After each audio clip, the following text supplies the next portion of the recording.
বিসমিল্লাহির রহমানির রহিম। প্রিয় শিক্ষার্থীবৃন্দ, সবাইকে জানাই আসসালামু আলাইকুম। দীর্ঘদিন পর আবার আরেকটি ভিডিও নিয়ে তোমাদের সামনে হাজির হলাম। আজকে আমরা নবম দশম শ্রেণীর সূচক ও লগারিদম যে অধ্যায়টি আছে এই অধ্যায়টি নিয়ে আমরা আলোচনা করব। আমরা মনোযোগ সহকারে আজকের আলোচনাটুকু শুনি, তাহলে অবশ্যই আমরা এই অধ্যায় রিলেটেড যে সমস্যাগুলো আছে সমস্যাগুলো সমাধান করতে পারব। এই অধ্যায়টি অঙ্কগুলো সমাধান করার আগে আমাদের প্রথমে কতগুলো বিষয় সূত্র বা বেসিক আছে আমাদেরকে খুব ভালো জানতে হবে। আমরা কিন্তু এই ধরনের অঙ্ক, বিশেষ করে সূচক বা লগারিদম টাইপের অঙ্ক কিন্তু অনেক আমাদের জন্য নতুন হতে পারে। আমরা ক্লাস 6-এ এর কিছু কাজ করে এসেছি, কিন্তু ক্লাস 6-এ কিন্তু আমরা সূত্র না অ্যাপ্লাই করে ডাইরেক্ট কাজ করে আসছি। কি ধরনের, যেমন দেখো আমরা ক্লাস 6-এ এই ধরনের অঙ্কগুলো করেছিলাম। এক্স ইন্টু এক্স ইকুয়াল কত? X square. তারপর x into x square equal কত? X cube. এই প্রশ্নগুলো কিন্তু আমরা আনসার করে আসছি ক্লাস 6-এ। গুণ, যেটাকে আমরা গুণ বলি আমরা। তাহলে এগুলো কিন্তু আসলে সূচকের কাজ। এখন আমরা সূচকের বিস্তারিত শিখব। তো সূচকের বিস্তারিত শেখার জন্য বা জানার জন্য অবশ্যই আমাদেরকে সূচক সম্পর্কিত বেসিক এবং সূচক সম্পর্কিত যে সূত্রগুলো আছে এই সূত্রগুলো খুব ভালো পারতে হবে। যদি বেসিক এবং সূত্রগুলো আমরা খুব ভালো পারি, তাহলে ইনশাল্লাহ আমরা এই অধ্যায় রিলেটেড যত প্রশ্ন আছে আমরা সবগুলো প্রশ্নের উত্তর আমরা নিজেরা খুব সহজে আনসার করতে পারবো। এবং আমরা পরীক্ষায় যদি আমাদের সৃজনশীল আসে এই অধ্যায় থেকে এবং নৈর্ব্যক্তিক আসে, তা আমরা বুঝে বুঝে পারবো। আর অঙ্ক আসলে বুঝে বুঝে করতে হয়, মুখস্থের কোনো বিষয় না। বুঝতে পেরেছি? তাহলে আমরা কিছু বেসিক নিয়ে আলোচনা করি। আমাদের প্রথমে যে বিষয়টা মাথায় রাখতে হবে তা হচ্ছে এই অধ্যায়ের ক্ষেত্রে আমাদের দেখতে হবে যে মৌলিক সংখ্যার যৌগিক সংখ্যা। তা আমরা অবশ্যই অনেকে মৌলিক সংখ্যার যৌগিক সংখ্যা চিনি। মৌলিক সংখ্যা আর যৌগিক সংখ্যা, যদি আমরা কোনো যৌগিক সংখ্যা দেখি এই অধ্যায়ের মধ্যে, সূচক সম্পর্কিত যে অঙ্কগুলো থাকবে ওইখানে যদি তুমি কোনো যৌগিক সংখ্যা দেখো, তাহলে তোমার প্রথম কাজ হচ্ছে এই যৌগিক সংখ্যাটাকে প্রথমত পাওয়ারে লেখার চেষ্টা করবা। আর যদি পাওয়ারে লিখতে না পারি তাহলে গুণ আকারে লেখার চেষ্টা করবা। বুঝতে পেরেছি? এটা হচ্ছে ভেরি ভেরি ইম্পর্টেন্ট। এটা প্রথম কাজ তোমার। তারপরে তুমি যে বিষয়টা খেয়াল করবা তা হচ্ছে কি, যে আমাদের যাদের উপর পাওয়ার বা সূচক অথবা ঘাত দেওয়া আছে তাদের ভিত্তি একই কিনা, একই ভিত্তি কয়টা অংশ আছে ওইটা খুঁজে বের করা। এখন অনেকে ভিত্তি বুঝতেছি না আমরা। ভিত্তি বলতে আমরা বুঝি, মনে করো এক্স, তার উপর পাওয়ার আছে 2, ঠিক আছে? তাহলে এই যে যার উপর পাওয়ার বিদ্যমান তাকে আমরা কি বলি? ভিত্তি বলি। আর এই পাওয়ারটাকে আমরা সূচক বলি, ঘাত বলি অথবা পাওয়ার বলি। বুঝতে পেরেছি? তাহলে এক্স এর উপর যেহেতু পাওয়ার আছে তাই এক্সকে আমরা কি বলবো? ভিত্তি বলবো। ভিত্তি বা বেস বলি আমরা। বুঝতে পেরেছি? ভিত্তি বা বেস। তাহলে এখানে ভিত্তি বা বেসটা কিন্তু ভেরি ভেরি ইম্পর্টেন্ট। ভিত্তি বা বেসের উপর ডিপেন্ড করেই কিন্তু আমরা সূত্রগুলো অ্যাপ্লাই করব বা এই অধ্যায়ের অঙ্কগুলো করব। তাহলে প্রথম কাজ আমরা কি বলছিলাম? যৌগিক সংখ্যাগুলোকে মৌলিক সংখ্যা আকারে লেখা এবং তাদের পাওয়ারে লেখা। প্রথমত পাওয়ারে লেখা, আর যদি পাওয়ারে লিখতে না পারে তাহলে গুণ আকারে লেখা। কোন সংখ্যার গুণ আকারে? মৌলিক সংখ্যার গুণ আকারে। মনে করো তোমাকে একটা সংখ্যা দেওয়া আছে 16, এই একটা সংখ্যা তোমাকে দেওয়া আছে। তো তুমি কিন্তু ইচ্ছা করলে তাকে লিখতে পারো কত? 4 স্কোয়ার, অথবা তাকে লিখতে পারো কত? 2 টু দি পাওয়ার 4। এটা লিখতে পারি কিন্তু আমরা, পারি কিনা? তা আমাকে যদি এই 16 সংখ্যাটি দেওয়া থাকে তাহলে আমরা তাকে 4 স্কোয়ার না লিখে আমরা 2 টু দি পাওয়ার 4 লেখার চেষ্টা করব। কারণ কেন? এই যে 2 হচ্ছে মৌলিক সংখ্যা আর 4 হচ্ছে কি সংখ্যা? যৌগিক সংখ্যা। তা আমরা মৌলিক সংখ্যার পাওয়ার আকার লেখার চেষ্টা করব। হ্যাঁ, কিছু অঙ্ক আছে যৌগিক সংখ্যা দিয়ে হয়ে যায়, কিন্তু আমরা যদি মৌলিক সংখ্যা নিয়ে যদি করি তাহলে সকল অঙ্ক হবে, কোনো অঙ্ক আর বাদ যাবে না। বুঝতে পেরেছি? এইটা হচ্ছে মূল বিষয়। তাহলে আমরা যে নিয়মে সবাইকে করতে পারি ওই নিয়মটাই আমাদের জন্য বেস্ট। তাহলে আমরা প্রথমত হচ্ছে যৌগিক সংখ্যাকে পাওয়ারে লেখার চেষ্টা করব, মৌলিক সংখ্যার পাওয়ারে। মনে থাকবে? এখন যদি স্যার আমার সংখ্যাটা দেওয়া থাকতো 12, এখন কি করতাম স্যার? 12কে তো কোনো কিছুর পাওয়ারে ডাইরেক্ট লেখা যায় না। তাহলে আমরা কি করব? 12কে এমন দুইটি সংখ্যা গুণ আকারে লিখতে হবে এবং সর্বোচ্চ পাওয়ারে লেখার চেষ্টা করতে হবে। এবং এভাবে সংখ্যাগুলো পাওয়ারে বা কাদের গুণ আকারে লেখা যায় তা আমরা নিতে পারি ওই লসাগুর নিয়মে। আমরা যদি 12কে যদি লসাগু করি তাহলে কি পাই? 6 দোকানে 12, তারপর কত? 3 দোকানে 6, এই পেয়ে গেলাম। তাহলে দেখো 2 কয়টা? 2টা, 3 কয়টা? একটা। তাহলে আমরা লিখতে পারি 2 স্কোয়ার ইন্টু 3, এটা লিখতে পারি আমরা। বুঝতে পেরেছি? এই একটা বিষয় আমাদের। আমরা এভাবে 12 লিখতে পারি 2 স্কোয়ার ইন্টু কত? 3। তাহলে দেখো 2 স্কোয়ারে 4 আর 3 গুণ করলে কত হয়? 12 হয়ে গেল। তাই আমরা দেখো 12কে আমরা ভেঙে লিখলাম 2 স্কোয়ার ইন্টু 3 আকারে। তাই দেখো পাওয়ার এবং গুণ আকারে লিখেছি আমরা। আর এটাকে ডাইরেক্ট লিখতে পারি, তাই ডাইরেক্ট লিখে ফেললাম। এই বিষয়টা প্রথমত মাথায় রাখবা। প্রথমত এটা মাথায় রাখবা যে সূচক অধ্যায়ে যদি আমাদের কোনো যৌগিক সংখ্যা থাকে তাহলে তাকে আমরা পাওয়ারে লেখার চেষ্টা করব, অথবা পাওয়ারে যদি না লিখতে পারি তাহলে গুণ আকারে লেখার চেষ্টা করব, এবং যতটুকু পাওয়ারে লেখা যায় ততটুকু চেষ্টা করব। আর পাওয়ারে লেখার জন্য আমরা এইভাবে এই সাহায্য নিতে পারি। ঠিক আছে? মনে করো তোমাকে 24 দেওয়া আছে একটা সংখ্যা, 24, ব্যাপার না, এই যে আগের মতোই আমরা লসাগু করি। 12 দোকানে 24, 6 দোকানে 12, তারপরে 3 দোকানে কত? 6। এই যে 2 কয়টা? 3টা, 2 কিউব। 3 কয়টা? একটা। এ তো হয়ে গেল। যে কোনো সংখ্যা এভাবে তোমরা এখন সংখ্যাগুলো ট্রাই করো, তোমরা অবশ্যই পারবা। তাহলে আমরা এই প্রথম একটা বিষয় চলে গেল যে যৌগিক সংখ্যাগুলোকে মৌলিক সংখ্যার অথবা পাওয়ারে লেখা। ঠিক আছে? তারপরে আসতেছি আমরা সূত্রের মধ্যে। তো সূত্রের মধ্যে আমরা এই যে কথাটা, এই কথাটি আমি একটু আগে আলোচনা করছি, ভিত্তি। আর সূচক তো অধ্যায়ের নাম। এই সূচককে আমরা বলি ঘাত, অথবা বলি কি আমাদের এই যে পাওয়ার, এই পাওয়ার। ঠিক আছে? এই হচ্ছে বিষয়টা আমাদের। তাহলে এখানে ভিত্তিটা ভেরি ভেরি ইম্পর্টেন্ট। ভিত্তিটা কি? ভিত্তি হচ্ছে যার উপর পাওয়ার আছে, সূচক আছে, তাকে আমরা কি বলি? ভিত্তি বলি। যাদের উপরে থাকবে এটাই ভিত্তি। যেমন আমি যদি লিখি a plus B square whole square, তাহলে যেহেতু এই 2 পাওয়ারটা যেহেতু a প্লাস বির উপর আছে, তাহলে a প্লাস বি হচ্ছে এখানে কি? ভিত্তি। আর 2 হচ্ছে এখানে কি? পাওয়ার। মানে ভিত্তি শুধু একটা হবে এমন কোনো বিষয় না। মানে কথাটা হচ্ছে এটা, মানে যাদের উপর পাওয়ার থাকবে তারাই ভিত্তি। আমি যেভাবে কথাটা বলছি তোমরা নিজেরা একটু প্র্যাকটিস করো, তাহলে আশা করি তোমরা ভিত্তি বুঝতে আর সমস্যা হবে না। যাদের উপরই পাওয়ার থাকবে তারাই ভিত্তি হবে।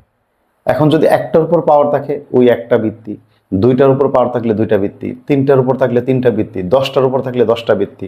বুঝতে পেরেছি? এখন আমরা মানে দেখবো পাওয়ারটা কাদের উপর আছে, যাদের উপর থাকবে তারাই ভিত্তি হবে। তো ভিত্তিটা আগে চিনে নিতে হবে। যদি ভিত্তি চিনতে পারি তারপর আসতেছি আমরা সূত্রের দিকে। সূত্র কি বলে দেখো? সূত্র বলে যদি ভিত্তি একই হয়, এখন সূত্রের ক্ষেত্রে আমাদেরকে এই বিষয়ে দুইটা বিষয় খেয়াল করতে হবে। সূত্রের ক্ষেত্রে 2টা বিষয় আমাদেরকে খেয়াল করতে হবে। প্রথম নাম্বার দেখতে হবে ভিত্তি একই কিনা, আর 2 নাম্বার খেয়াল করতে হবে তাদের মধ্যে গুণ চিহ্ন আর ভাগ চিহ্ন আছে কিনা। এই 2টা বিষয় সূত্র অ্যাপ্লাই করার আগে বা কাদের মধ্যে সূত্র হবে তা জানার জন্য, বোঝার জন্য আমাদেরকে এই 2টা জিনিস আগে খেয়াল করতে হবে। আগে আমরা দেখব ভিত্তি একই কিনা।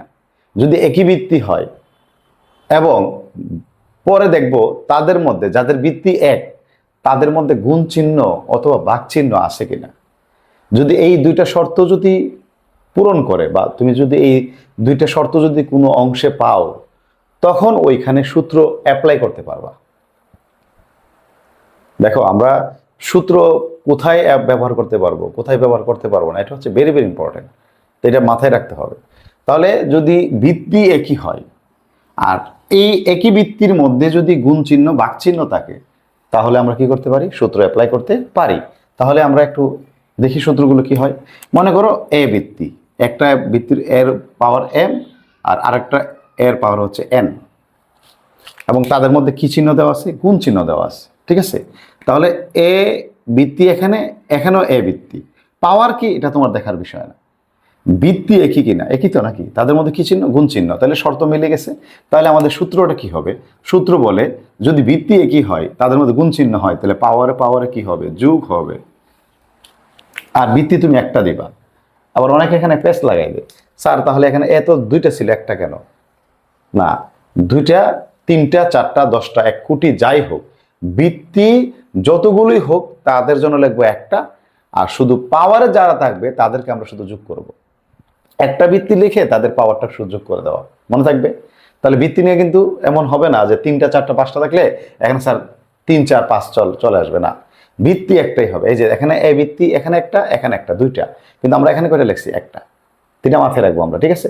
মানে বিষয়টা হচ্ছে, আমি আরেকটু লিখে দিই। মনে করো আছে তোমার x to the power m, x to the power n, x to the power p, x to the power মনে করো q, এইভাবে আছে। সবগুলো ভিত্তি এক, তাদের মধ্যে গুণ চিহ্ন। তাহলে একটা ভিত্তি দিয়ে পাওয়ারগুলো কি করা? যোগ করা। এই এখন আশা করি বুঝতে পারছো, ঠিক আছে কিনা? তাহলে ভিত্তি কয়টা এটা দেখার বিষয় না, তুমি একটা ভিত্তি লিখবা, তোমার কাজ হচ্ছে গুণ থাকলে পাওয়ারগুলো যোগ করা। ক্লিয়ার? এই সে বিষয়টা। এখন আবার এমনও হতে পারতো, স্যার এখানে এই পির সামনে মাইনাস চিহ্ন আছে, ঠিক আছে? পির সামনে মাইনাস চিহ্ন, এখন কি করবো স্যার? ঠিক আছে, এখন কি স্যার যোগ করবো না? হ্যাঁ, নিয়ম তো বলছে গুণ থাকলে যোগ। তোমার পাওয়ারে কি চিহ্ন আছে এটা নিয়ে তোমাকে টেনশন করতে হবে না। তাহলে কি করব আমরা? তাহলে এই পাওয়ারে যদি এখানে পির সাথে মাইনাস চিহ্ন আছে, তাহলে আমরা কি করব? চিহ্নটা প্লাস দিয়ে পির মাইনাস চিহ্নটা পির সাথে দিয়ে দিবা, আর বাকিগুলো হবে একই রকম। একটু খেয়াল করি এই বিষয়টা। এই যে দেখো, আমাদের বলছিল যোগ করার জন্য, আমরা দেখো সবগুলো যোগ করছি, যেহেতু পির সাথে মাইনাস চিহ্ন তাই পির সাথে মাইনাস চিহ্নটা দিয়ে দিলাম। এখন যারা আমরা একটু অ্যাডভান্স, যারা বুঝি, চিহ্নের কাজটা ভালো পারি, তারা ডাইরেক্ট এখানে মাইনাস চিহ্ন দিতে পারি। কার কেন? এই দেখো প্লাস আর মাইনাস চিহ্ন গুণ করলে কি হয়? মাইনাস চিহ্ন হয়। তাহলে আমরা এখানে ডাইরেক্ট মাইনাস দিতে পারি। আর যদি বলো না স্যার আমি অ্যাডভান্স না, বা আমি এত ভালো বুঝি না, একটু অল্প বুঝি, বা চিহ্নের কাজটা আমি ভালো পারি না, তাহলে তুমি ভেঙে ভেঙে লেখো, প্রবলেম নাই। পরের লাইনে তুমি প্লাস মাইনাস গুণ করে তুমি মাইনাস লিখবা। সহজ কথায় ভুল যাতে না হয়। যদি আমি এইভাবে লিখলে, আমি ডাইরেক্ট লিখলে যদি ভুলের সম্ভাবনা থাকে, তাহলে ডাইরেক্ট লেখা বাদ, তুমি এভাবে লিখবা। আর যদি আমি ডাইরেক্ট লিখলে স্যার আমার ভুল হয় না, কখনোই ভুল হবে না ইনশাল্লাহ, তাহলে তুমি ডাইরেক্ট লিখতে পারো। বুঝতে পেরেছি? এই হচ্ছে আমাদের মূল বিষয়টা। তাহলে আমরা ভিত্তি যতটাই হোক কোনো বিষয় না, মধ্যে যদি গুণ চিহ্ন থাকে শুধুমাত্র পাওয়ারগুলো যোগ করব, এটা হচ্ছে আমাদের প্রথম সূত্র। দ্বিতীয় সূত্র, এবং আরেকটা বিষয়, মানে উল্টা কাজটা কিন্তু শিখতে হবে। বুঝতে পেরেছি? উল্টা কাজটা কি? তোমাকে আমরা আমরা আমাদের স্টুডেন্টদের সবচেয়ে একটা মানে বাজে প্রবলেম কি জানো? আমরা বাম পাশ থেকে ডান পাশ সূত্র শিখি। আমরা মনে করি a to the power m into a to the power n equal a to the power m plus n, এটা বুঝে সূত্র না, উল্টাটাও শিখতে হবে। এখানে যেমন দুইটা ভিত্তির মধ্যে গুণ চিহ্ন থাকার কারণে আমাদের পাওয়ারগুলোর মধ্যে কি হয়েছে? প্লাস। ঠিক এখানে উল্টাটাও মনে রাখতে হবে, পাওয়ারে যদি প্লাস থাকে তাহলে আমাদের এই যে ভিত্তি, যতটা পাওয়ারে পদ থাকবে ততটা ভিত্তি আসবে। প্রথমে যে উল্টা সূত্রটা অনেকে মনে রাখতে পারে না, মনে রাখার কৌশলটা আমি বলে দিই। তুমি দেখবা তোমার এখানে কয়টা পাওয়ার, মানে পদ কয়টা, পাওয়ারে পদ কয়টা, পাওয়ারে পদ কয়টা? 2টা। তো তোমার ভিত্তি হবে 2টা। আর প্রত্যেকটা ভিত্তির মধ্যে কি চিহ্ন? গুণ চিহ্ন হবে, এবং প্রত্যেকটা পদ আলাদা আলাদা দিয়ে দেওয়া। বুঝতে পেরেছি? দেখো, একটা পদ 2টা পদ, তাই আমার ভিত্তি হবে 2টা, একটা 2টা, তাদের মধ্যে অবশ্যই গুণ চিহ্ন দেব। তাহলে প্রথম পদে কে আছে? m, তাই প্রথম ভিত্তির উপর m। দ্বিতীয় পদে কে আছে? n, তাহলে দ্বিতীয় ভিত্তির উপর n। এইভাবেও ভেঙে লেখা শিখতে হবে। প্র্যাকটিস করো, কয়েকবার প্র্যাকটিস করো না, তুমি কয়েকটা অংশ লেখো, লেখে লেখে এভাবে তুমি যদি লেখো বা একটু দেখো, তাহলে অবশ্যই তুমি পারবা। হ্যাঁ, প্রথম দিকে তো যখন তো শেখা পর্যায়ে থাকবে, যারা ক্লাস 9-এ পড়ো তাদের জন্য এটা অনেক জটিল, বা তারা আমার আলোচনাটা কিন্তু এত সহজে নিতে পারবে না। কিন্তু যখনই আমার আলোচনাটা সে 2বার 3বার 4বার 5বার দেখবে, বা সে প্র্যাকটিস করবে, আমার কথা অনুযায়ী সে কাজগুলো করবে, অথবা তার যে স্কুলের শিক্ষক আছে বা তোমার যে স্যার আছে, স্যারের কথা অনুযায়ী তুমি যে কাজগুলো করো, তাহলে অবশ্যই তোমার কাছে সহজ হবে। আর ক্লাস 9-এ যারা আছি তাদের জন্য এটা অবশ্যই একটু মোটামুটি সহজ। কেন? তারা ক্লাস 10-এ যারা আছি তারা 9-এ করে আসছে। আমরা কথা বুঝতে পারছি কিনা? এই হচ্ছে আমাদের মূল বিষয়টা। তাহলে আমরা এই কাজগুলো কয়েকবার করে নেব, ঠিক আছে, যারা নতুন দেখতেছি আমরা। তাহলে এই গেল প্রথম সূত্রটা আমাদের। এখন দ্বিতীয় সূত্রের দিকে তাকাই। দ্বিতীয় সূত্র কি বলছে দেখো। দ্বিতীয় সূত্র বলছে যদি ভিত্তি একই হয় আর তাদের মধ্যে যদি ভাগ চিহ্ন থাকে। এখন বিষয়টা হচ্ছে এভাবে আসে না, আমাদের থাকবে এভাবে, ভিত্তি একই, তাদের মধ্যে ভাগাকার। আমরা কিন্তু আর এখন এই ভাগ চিহ্ন দিয়ে লিখি না, আমরা কিন্তু এখন এভাবে লিখি, উপর নিচে লিখি। বুঝতে পেরেছি? আশা করি এটা তোমাদের জন্য কোনো ঝামেলা না।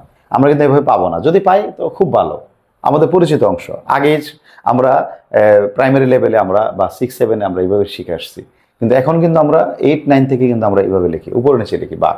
ঠিক আছে? এটা কিন্তু ভাগাকার। এই যে একটা সংখ্যা আরেকটা সংখ্যা নিচে আছে মানে কি? ভাগ। ভগ্নাংশটা মানে ভাগাকার। এটাও ভাগ নির্দেশ করে। তাহলে এইভাবে যদি দেখো বৃত্তি এক তাদের মধ্যে ভাগ চিহ্ন, এই যে বৃত্তি এক তারা ভাগ আকারে আছে, তখন আমরা কি করব? তখন সূত্রটা হবে এমন যে তাদের পাওয়ার কি করা, বিয়োগ করা, পাওয়ার বিয়োগ করা। কিন্তু এখানে দুইটা কথা আছে, আমি ডাইরেক্ট সূত্রটাই লিখি, ঠিক আছে? নাহলে অনেকে আবার ওই নরভিত্তিকে পারবো না।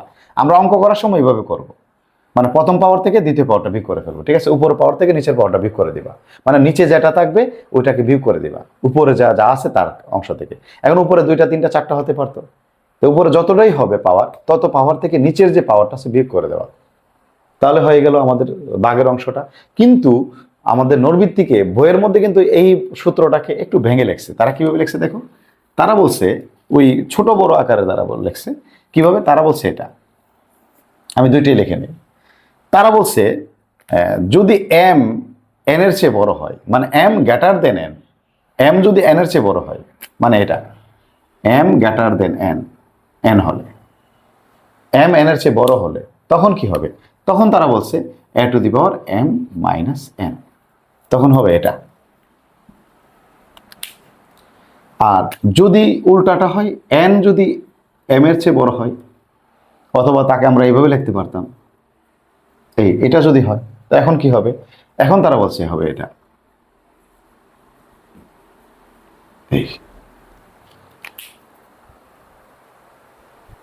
তো অনেকের একটু জটিল হয়ে গেছে না স্যার? প্রথমত আপনি বলছিলেন উপর থেকে নিচেটা বিয়োগ করে দেওয়া, এটা তো সহজ ছিল, যেটা আমাদের এটার মতো। এখন স্যার দুই সূত্র মানে মনে রাখবো কিভাবে? আসলে এত জটিল কিছুই না, তুমি একটু খেয়াল করে দেখো, আমরা যে বিয়োগগুলো করি, আমরা বিয়োগ কিন্তু বড় সংখ্যা থেকে ছোট সংখ্যাকে বিয়োগ করি, করি না? বড় সংখ্যা থেকে ছোট সংখ্যা বিয়োগ করে কিন্তু আমরা রেজাল্টটা পাই।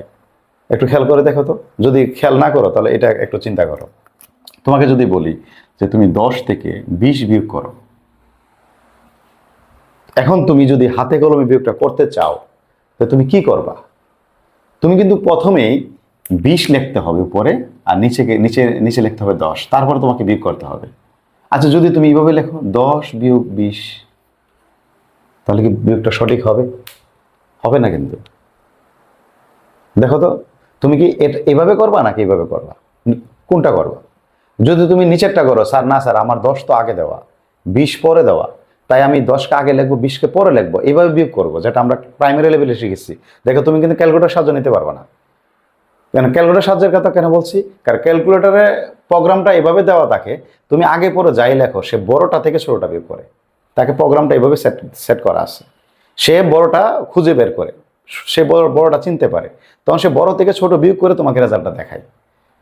কিন্তু আমরা যদি হাতে কলমে করি, আমি কোনটা লিখবো? আমি কি 20 বিয়োগ 10 লিখবো নাকি 10 বিয়োগ 20 লিখবো? আচ্ছা, তুমি ঠিক আছে স্যার 10 বিয়োগ 20 কি হবে একটু দেখি, আমরা আমাদের অঙ্কের নিয়মে কি হয়। তো 10 থেকে 10 মানে 0 থেকে 0 চলে গেলে কত? 0 নাকি 0, তারপরে এখানে 1 আর এখানে কত 2, মানে 1 এবং 2। তো 1 থেকে তো 2 বিয়োগ করা যায় না, তাই 1কে একটু 10 যোগ করতে হয়। তো 10 যোগ করলে কত হয়? 11 নাকি? কত হবে? 11 হবে না? এই যে 1 11, 11 থেকে 2 গেলে কত হয়? 9 নাকি? 9, 9, 9, বুঝছি কিনা বলো? এই 9 হাতের কিন্তু রয়ে গেছে, তো পরে কি কোনো সংখ্যা নাই? আমি হাতের কিছু করতে পারতেছি না। আচ্ছা, তাহলে এটা কি সম্ভব? 10 থেকে 20 বিয়োগ করলে কি 90 হয়? কি বলো? এখন তুমি কিন্তু বুঝতেছো না, এটা তো হবে না। এটা দেখো তো কি হয়। আমি যদি 0 থেকে 0 বিয়োগ করি 0, 2 থেকে 1 বিয়োগ করলে কত? 1 হয়ে গেল, 10 হয়ে গেল। বুঝতে পারছি? তাহলে এই হচ্ছে মূল বিষয়টা আমাদের। তাহলে আমরা বিয়োগ করি বড় থেকে ছোট, মানে কোন সংখ্যাটা বড় তা থেকে ছোট সংখ্যাটাকে বিয়োগ করি, এটা খুঁজে বের করি আমরা। তাহলে এখানে তারা বলতেছে n বড় m ছোট, মানে n গ্রেটার দেন m, অথবা m লেস দেন n, দুইটাই কিন্তু n কে বড় নির্দেশ করতেছে। তাহলে বিয়োগটা কোনটা থেকে কোনটা করতে হবে? বড় থেকে ছোট করতে হবে। তা বড়টা আছে কোথায়? বড়টা আছে কোথায়? নিচে। তাহলে বিয়োগটা কোথায় করতে হবে? নিচে এসে করতে হবে, তাই তারা নিচে বিয়োগ করছে। দেখো n মাইনাস m, আর এখানে নির্দেশ করতেছে m বড় n ছোট, তাই আমরা কি করলাম? m থেকে n কে বিয়োগ করবো, তো mটা কোথায় আছে? উপরে, তাই উপরে আমরা বিয়োগ করলাম, এই যে m মাইনাস n। আর যেহেতু নিচে আমরা 1 লিখি না তাই লিখলাম না, কিন্তু উপরে তো খালি রাখা যায় না, তাই আমরা উপরে কি দিলাম, 1 দিলাম। এখন বুঝতে পেরেছি? যদি জটিল মনে হয় তোমরা এই অংশটুকু আবার টেনে দেখো। আমি আশা করি কথাগুলো যদি আবার শোনো, একবার, দুইবার, তিনবার শোনো, আর একটু চিন্তা করো আমার মতো করে, তাহলে তোমার কাছে জিনিসটা ক্লিয়ার মনে হবে। এরপরে তুমি যদি এই অংশটা দেখো, তোমার আর ভুল হবে না, যে কেন কি হলো, তুমি কারণটা বুঝতে পারবে। বুঝতে পেরেছি? এই হচ্ছে মূল কারণ। তো স্যার আপনি যে বললেন স্যার উপরের অংশ থেকে নিচের অংশ বিয়োগ করে দেওয়া, হ্যাঁ এটাও তো সঠিক হবে। কেন হবে আমি একটু পরে বলতেছি, কথা বুঝতে পারছি? যেভাবেই করো না কেন, আমার কথা প্রথম কথা অনুযায়ী করো, অথবা তোমার এখানের যে সূত্র আছে এটাকে অ্যাপ্লাই করো, যেভাবেই করি উত্তর মিলে যাবে, উত্তর হবে এবং দুইটাই সঠিক হবে। কিভাবে? কারণ যদি তুমি বড় থেকে ছোট বিয়োগ করো তাহলে তোমার উত্তরটা ডাইরেক্ট তুমি পাবা। আর যদি তুমি উপর থেকে নিচে বিয়োগ করো, মানে আমি উপরটা থেকে নিচেটা বিয়োগ করবো, এটা আমার টার্গেট, আমি অন্য কোনো শর্তর দিকে তাকাবো না, তাহলে তোমার পাওয়ারে বা বিয়োগ ফলে মাইনাস আসতে পারে। আর যদি তাদের নিয়মটা অনুসরণ করো তাহলে তোমার বিয়োগ ফলে মাইনাস আসবে না। বুঝতে পেরেছি এখন আমরা? এটাই পার্থক্যটা। মানে আমার প্রথম কথা অনুযায়ী যদি করো, উপর থেকে নিচে বিয়োগ করো, তাহলে তোমার বিয়োগ ফলে মাইনাস আসবে, মানে পাওয়ারে একটা মাইনাস আসতে পারে। আর তাদের মতো করে যদি তোমরা করো তাহলে পাওয়ারে কি আসবে না, মাইনাস আসবে না। তাহলে স্যার পাওয়ারে মাইনাস আসলে কি অঙ্ক হবে না? অবশ্যই অঙ্ক হবে। পাওয়ারে মাইনাস আসলে আবার কিভাবে তোমার এই অঙ্কের মতো মিলাতে হবে তার জন্য একটা বেসিক আছে, আমরা এটা নিয়ে আলোচনা করতেছি একটু পরেই, বা এখনই আলোচনা করি। এখন মনে করো কোনো সংখ্যার পাওয়ারে মাইনাস আছে, এই যে x⁻² বা x⁻², আমরা দুইভাবেই পড়তে পারি, x⁻²- অথবা x⁻²। এখন স্যার তাকে আমরা কিভাবে লিখবো? এভাবে রাখা যায়, কিন্তু এই মাইনাসটাকে বাদ দিয়ে তুমি লিখতে পারবা। এখন যদি তুমি চাও যে আমি মাইনাস স্যার লিখবো না, তাহলে তুমি কিভাবে লিখবা? তো তুমি প্রথমে এইভাবে একটা দাগ দিবা, যেহেতু মাইনাস সহ অংশটা কোথায় আছে, উপরে। তোমাকে যদি বলি এক্সটা কোথায়, এটা কিন্তু উপরে আছে, স্পষ্ট তো আমরা দেখতেছি সে মানে মধ্যে, অনেকে বলবে মধ্যে, কিন্তু আসলে মধ্যে বলতে কিছুই না, এটা উপরে অথবা নিচে। তো নিচে হলে তো দেখা যাবে দাগের একটা দাগ থাকবে, দেখো বোঝার চেষ্টা করো, নিচে মানে একটা দাগ থাকবে, দাগের নিচে আমরা দেখতে পারবো এটা নিচে। আর উপরে মানে হচ্ছে কি, দাগের উপরে থাকবে অথবা কোনো দাগ থাকবে না, শুধু সংখ্যাটা লেখা থাকবে, ওইটা হচ্ছে উপরে। বুঝতে পেরেছি আমরা? তাহলে এটা কোথায় আছে? উপরে, যেহেতু সে দাগের নিচে নাই তাহলে উপরে। আর এই দাগ এটা তো মাইনাস, ঠিক আছে, পাওয়ারের মাইনাস, ওইটা তার দাগ হবে না, তাহলে সে উপরে আছে। তো পুরো উপরের সংখ্যার উপর যদি মাইনাস থাকে, পাওয়ারে মাইনাস থাকে, তাকে নিচে লিখে দিতে হয়, তাহলে পাওয়ারের মাইনাসটা বেনিশ হয়ে যায়, বাতিল হয়ে যায়। তাহলে এখানে যদি উপরে আছে মাইনাস, তাহলে তাকে যদি আমরা নিচে লিখে দিই তাহলে এই মাইনাসটা বাতিল হয়ে যাবে। তাহলে উপরে কাকে লিখতে হবে? 1। বলো বুঝছি কিনা? আমি আবারও বলতেছি, এক্স এর উপর মাইনাস পাওয়ার আছে, তাই এই মাইনাস পাওয়ারকে যদি বাদ দিতে চাই, মাইনাস বাদ দিয়ে দেবো আমি, স্যার মাইনাস রাখবো না। তাহলে সে যদি উপরে আসে তাকে নিচে লিখে দাও, তাহলে মাইনাসটা উঠে যাবে। আর উপরে তো খালি রাখা যাবে না, তাহলে 1 দিতে হবে। ঠিক এর উল্টা, এই যে দেখো x² কোথায় আছে? নিচে। এখন তুমি তাকে উপরে লিখতে চাচ্ছ, যেহেতু তার পাওয়ারে এখানে প্লাস, তার অবস্থান যদি পরিবর্তন করো তাহলে তার পাওয়ারে কি দিতে হবে? মাইনাস। মানে অবস্থান পরিবর্তন করতে গেলে মানে পাওয়ারের মধ্যে চিহ্নটার পরিবর্তন করতে হয়, প্লাস মাইনাস, মাইনাস প্লাস। কথা ক্লিয়ার? বা অথবা আমি যদি এইভাবে লিখি যে x², শুধু x² আছে, এখন আমি তাকে নিচে লিখতে হবে, আমার প্রয়োজন নিচে লেখা, আমি নিচে লিখতে পারবো, হ্যাঁ আমি নিচে লিখবো। তো নিচে যদি লিখতে চাই তাহলে তার পাওয়ারে মাইনাস দিতে হবে, আর উপরে থাকবে 1। বুঝতে পেরেছি?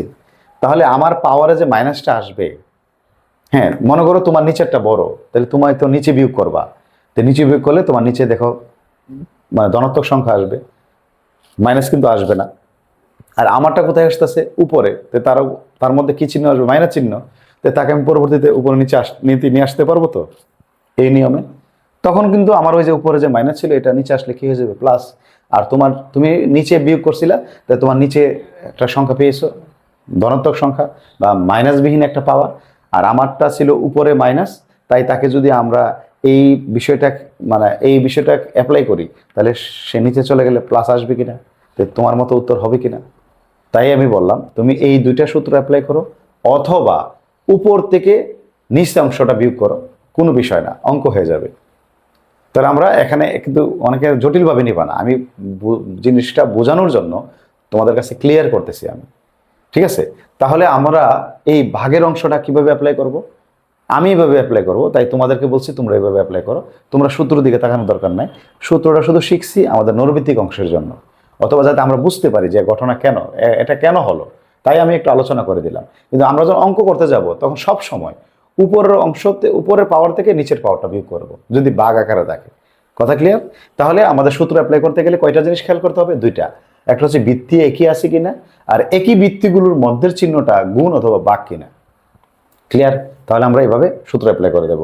আর যদি পাওয়ারে মাইনাস দেখি, আমরা এই মাইনাস যদি পরিহার করতে চাই তাহলে তাকে উল্টো অবস্থায় লিখে নেওয়া। সে উপরে থাকলে নিচে লিখে দিবা, মাইনাস বেনিশ হয়ে যাবে, অথবা যদি সে নিচে থাকে তাকে উপরে লিখে দিবা, তার মাইনাসটা চলে যাবে। পারবো তো আমরা?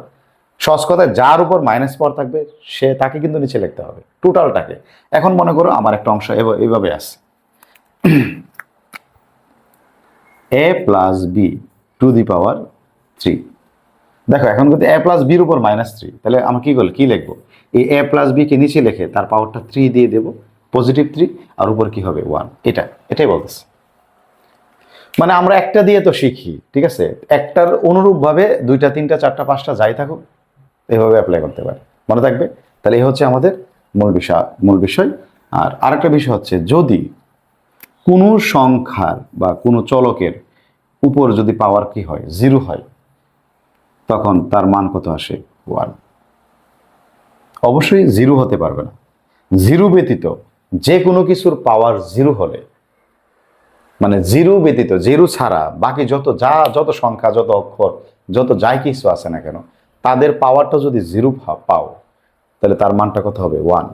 একমাত্র 0 ব্যতীত, 0 হতে পারবে না, এটা কিন্তু 1 হবে না। এটা ব্যতীত বাকি সকল 0-র পাওয়ার কত হবে? 1 হবে। কথা ক্লিয়ার? কেন স্যার 0 মান 1 না কেন? কারণ মূল কারণ হচ্ছে 0, তোমার তো 0 মানে তো নাই, কোনো মানই নাই, তার ভ্যালু নেই। ঠিক আছে? ভ্যালু নেই কোনো কিছুর পাওয়ার 0, তার মান তো 1 লিখতে পারে। 0 কি আবার 1 হয় নাকি? এই জন্য আমরা লিখতে পারি না। কিন্তু আমরা যদি x⁻0 দিই, তাহলে x এখানে একটা কিছু একটা বোঝাচ্ছে, তার একটা ভ্যালু বোঝাচ্ছে, ঠিক আছে? তার মানটা তো আর 0 না। 0 ব্যতীত অন্য যে কোনো একটা মান, যে কোনো একটা মান মানেই তো 1। বুঝতে পেরেছি আমরা? এটা অন্যদিন একটা আলোচনা করে নেবো আমি আর একটা ভিডিওর মাধ্যমে, যে কেন কোনো কিছুর পাওয়ার 0 হলে 1 হয়, আর 0 পাওয়ার কেন 0 হলে 1 হয় না। ঠিক আছে? আমরা আর একটা ছোট ভিডিও আকারে, আমরা শর্ট ভিডিও আকারে একটা ভিডিও করে নেব। শুধু এতটুকু মনে রাখবে, 0 সংখ্যাটা ব্যতীত অন্য যে কোনো সংখ্যার ক্ষেত্রে বা যে কোনো অক্ষরের ক্ষেত্রে পাওয়ার 0 হলে মানটা কত? 1। এটা মনে রাখবো আমরা। এই হলো এটা। আর আরেকটা বিষয় এই অধ্যায়েরই, যদি আমাদের অবৈ পাশের ভিত্তি একই হয়, দেখো আমাদের এই পাশের ভিত্তি আর এই পাশের ভিত্তি একই কিনা, দুই পাশ, এটা কিন্তু অবৈ পক্ষ বোঝাচ্ছে। ঠিক আছে? কেন? দুই পক্ষে যদি ভিত্তি একই হয়, তাহলে তাদের পাওয়ার কি লেখা যায়? সমান লেখা যায়। এটা একটা সূত্র। ঠিক উল্টাটা লেখা যায়, যদি আমাদের পাওয়ার সমান হয়, পাওয়ার এবং পাওয়ার সমান, তাহলে তাদের ভিত্তি সমান লেখা যায়। এটা আরেকটা সূত্র, এটা মনে রাখবা।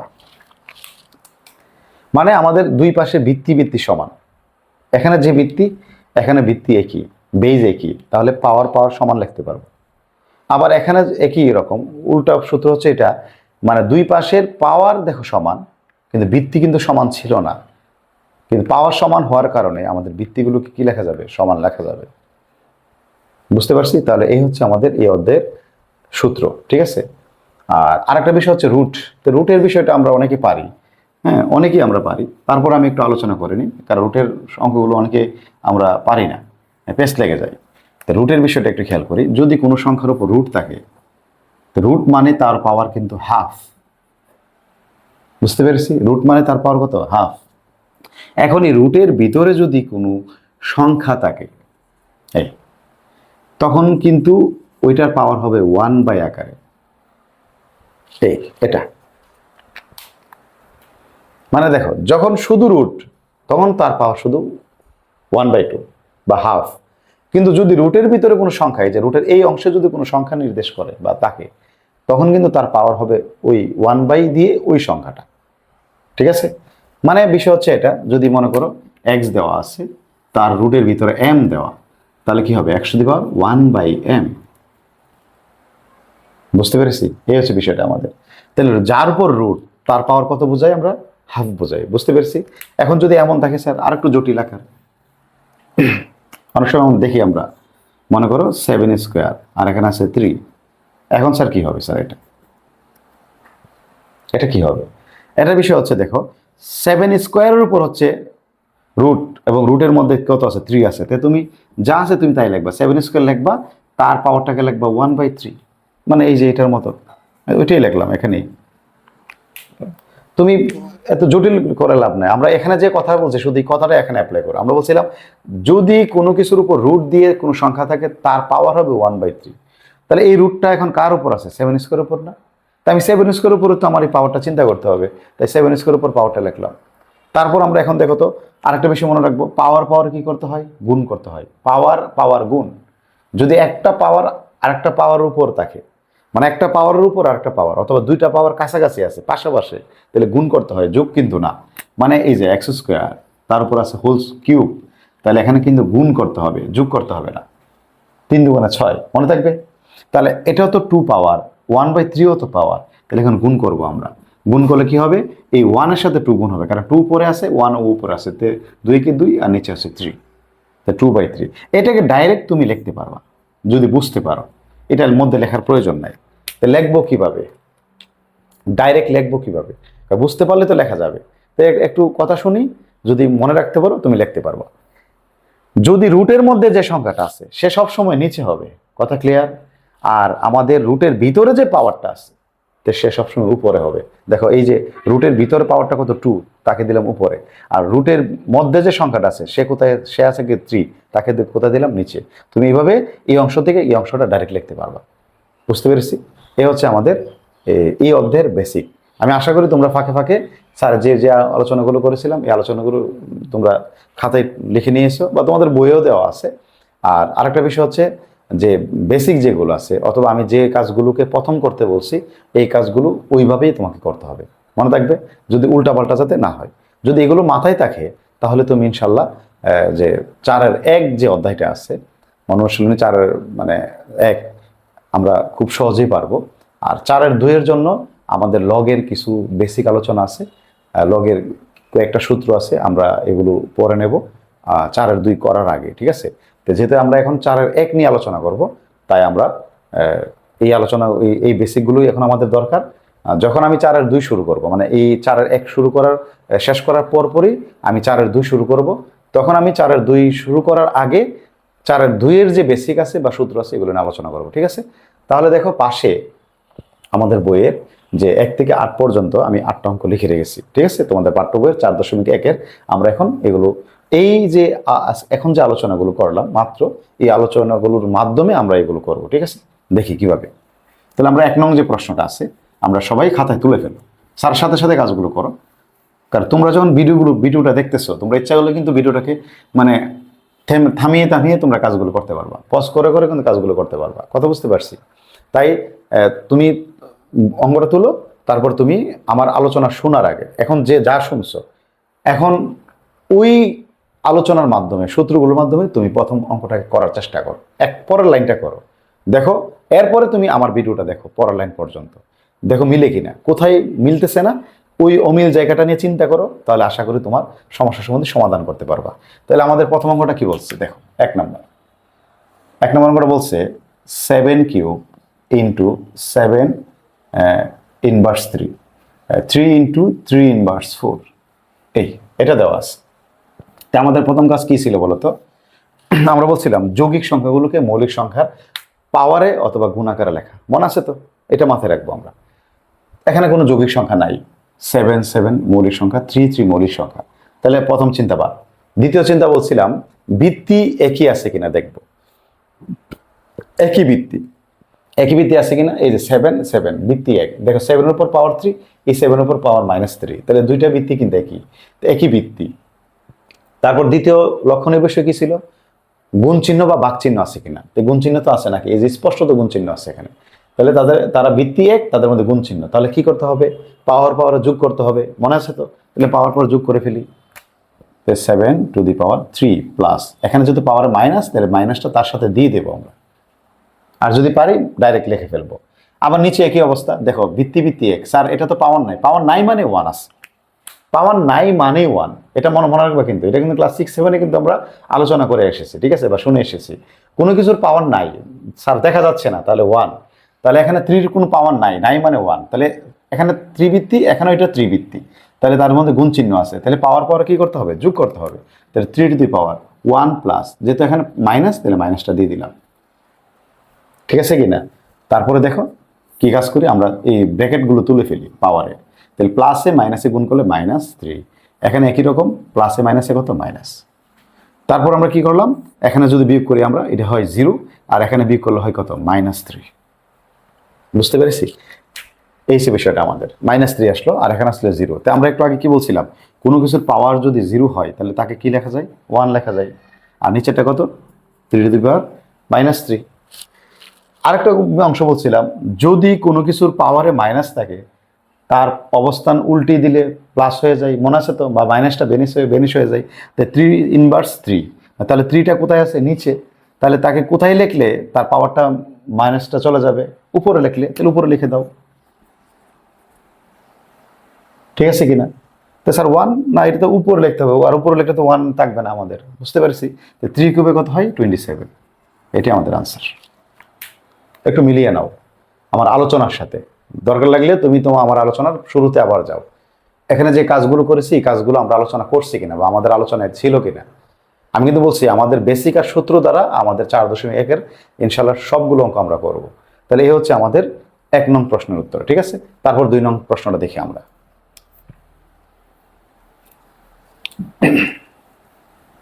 2 নং প্রশ্নটা বলছে,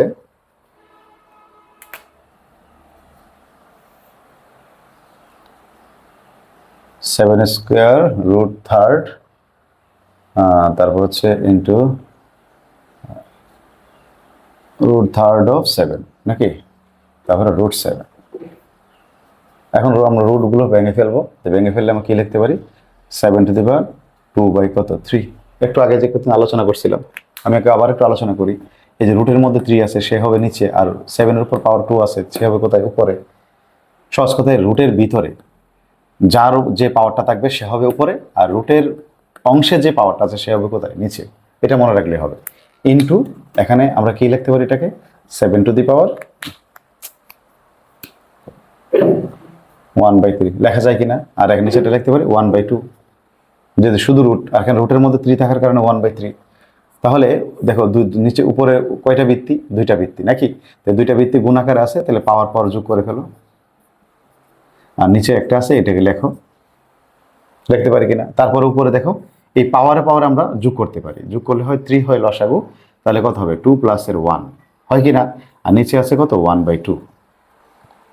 তাহলে এখানে আমরা কি পেলাম, এখানে পেলাম 7⁻3/3 7⁻1/2, তাহলে এখানে পাবো 7⁻1 আর এখানে 7⁻1/2। তাহলে এখানে আবার দেখো বৃত্তি বৃত্তি সমান, তারা ভাগ আকারে আছে, তো বিয়োগ করে ফেলি 1/1 - 1/2। দেখো উপরের পাওয়ার থেকে নিচের পাওয়ারটা বিয়োগ করলাম, তো বিয়োগ করাতে কি আসছে দেখো, আমি একটু লাইনগুলো বা মানে বেশি লিখতেছি, তোমরা নিচে নিচে লিখবা। তাহলে এখানে লসাগু করলে 2 - 1, আশা করি লসাগু সবাই পারি। তাহলে এখানে কত হবে, বিয়োগ করলে হবে 1/2, তো পাওয়ার 1/2 মানে কত √7, মনে আছে তো। যদি কখনোই দেখো 1/2, ওই যে আমরা বলছিলাম না, এই যে দেখো √7 কি লিখছিলাম 7⁻1/2, ঠিক আছে। তাহলে যখনই কোনো কিছুর পাওয়ার 1/2 দেখবা মানে হাফ, মানে তাকে তুমি রুট আকারে লিখতে পারবা। বা কোনো কিছুর পাওয়ার যদি 1 ওই সংখ্যা আকারে দেখো, তাহলে রুটের মধ্যে সংখ্যাটা দিয়ে দিবে, মানে উল্টা প্রয়োগ করা, সূত্র প্রয়োগ করা। এখন ইচ্ছা করলে আমরা এখানে আরেকটা সূত্র অ্যাপ্লাই করতে পারতাম, যে এই জায়গা থেকে এই জায়গায় আমরা কি করতে পারতাম, দেখো উপরে 2টা বৃত্তি একই, আবার নিচেরটাও একই না। দেখো উপরে বৃত্তি 7, নিচেও বৃত্তি 7, তাহলে আমাদের সবগুলো বৃত্তি মিলে গেল। তো উপরে 2টা আছে গুণ আকারে, নিচেরটা আছে কি আকারে, ভাগ আকারে।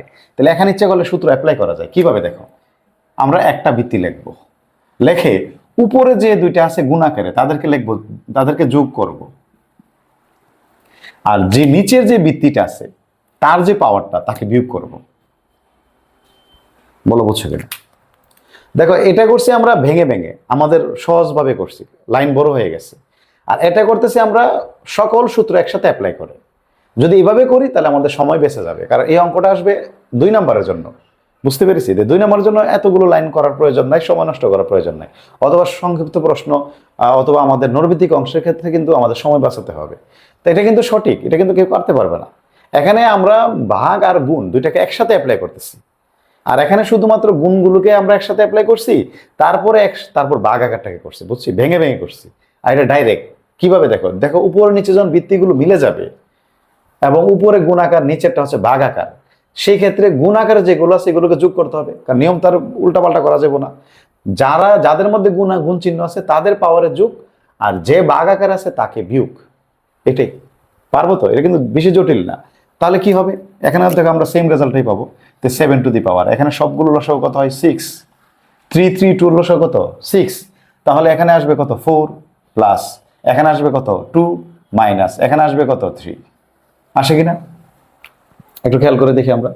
তাহলে এখানে যোগ করো, উপরে যোগ বিয়োগ করলে কত আসে, 6 থেকে 3 গেলে কত 3, 3 দিয়ে যদি আমরা কাটি কত আসবে 1/2। তো 1/2 কে আমরা কি লিখতে পারি √7। দেখো তো মিলে গেছে কিনা, বুঝতে পেরেছি। একটু সময় নিয়ে অঙ্কগুলো দেখো। দেখো যে ক্লাস 9-এ যারা পড়ি আমরা, তারা যথেষ্ট সময় দিতে হবে।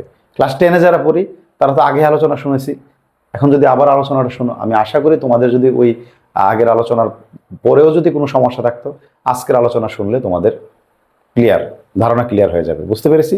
আর ক্লাস 10-এ যারা, আমি আবারও বলছি, তাদেরকে কিন্তু কয়েকবার শুনতে হবে, একবার দুইবার শুনলে হবে না, তারা 5 6 10 11 বার শুনতে হবে, ঠিক আছে? তারপরে তোমার দেখবা একটা জিনিস ক্লিয়ার হবে। একবার দুইবার শুনলে কিন্তু নাও হতে পারে, তাই তোমরা আশাহত হবে না, স্যার আমি তো শুনলাম অনেক মনোযোগ দিয়ে, ভালোভাবে শুনছি স্যার, তারপর তো স্যার আমি পারতেছি না। আশাহত না হয়ে তুমি আরো কয়েকবার শোনো, 2বার 3বার 4বার 5বার 10বার, যতক্ষণ তুমি পারবা ততক্ষণ তুমি শুনো। আমি নিশ্চিত ইনশাল্লাহ তোমাকে বলতে পারি তুমি মানে খুব ভালো পারবা। এক সময় না এক সময় তুমি বুঝে ফেলতে পারবা, আর যখনই বুঝতে পারবা তোমার কাছে আর কোনো জামালাই হবে না। বুঝতে পেরেছি। এইগুলো আমাদের 2 নং প্রশ্ন। 3 নংয়ের দিকে তাকাই আমরা।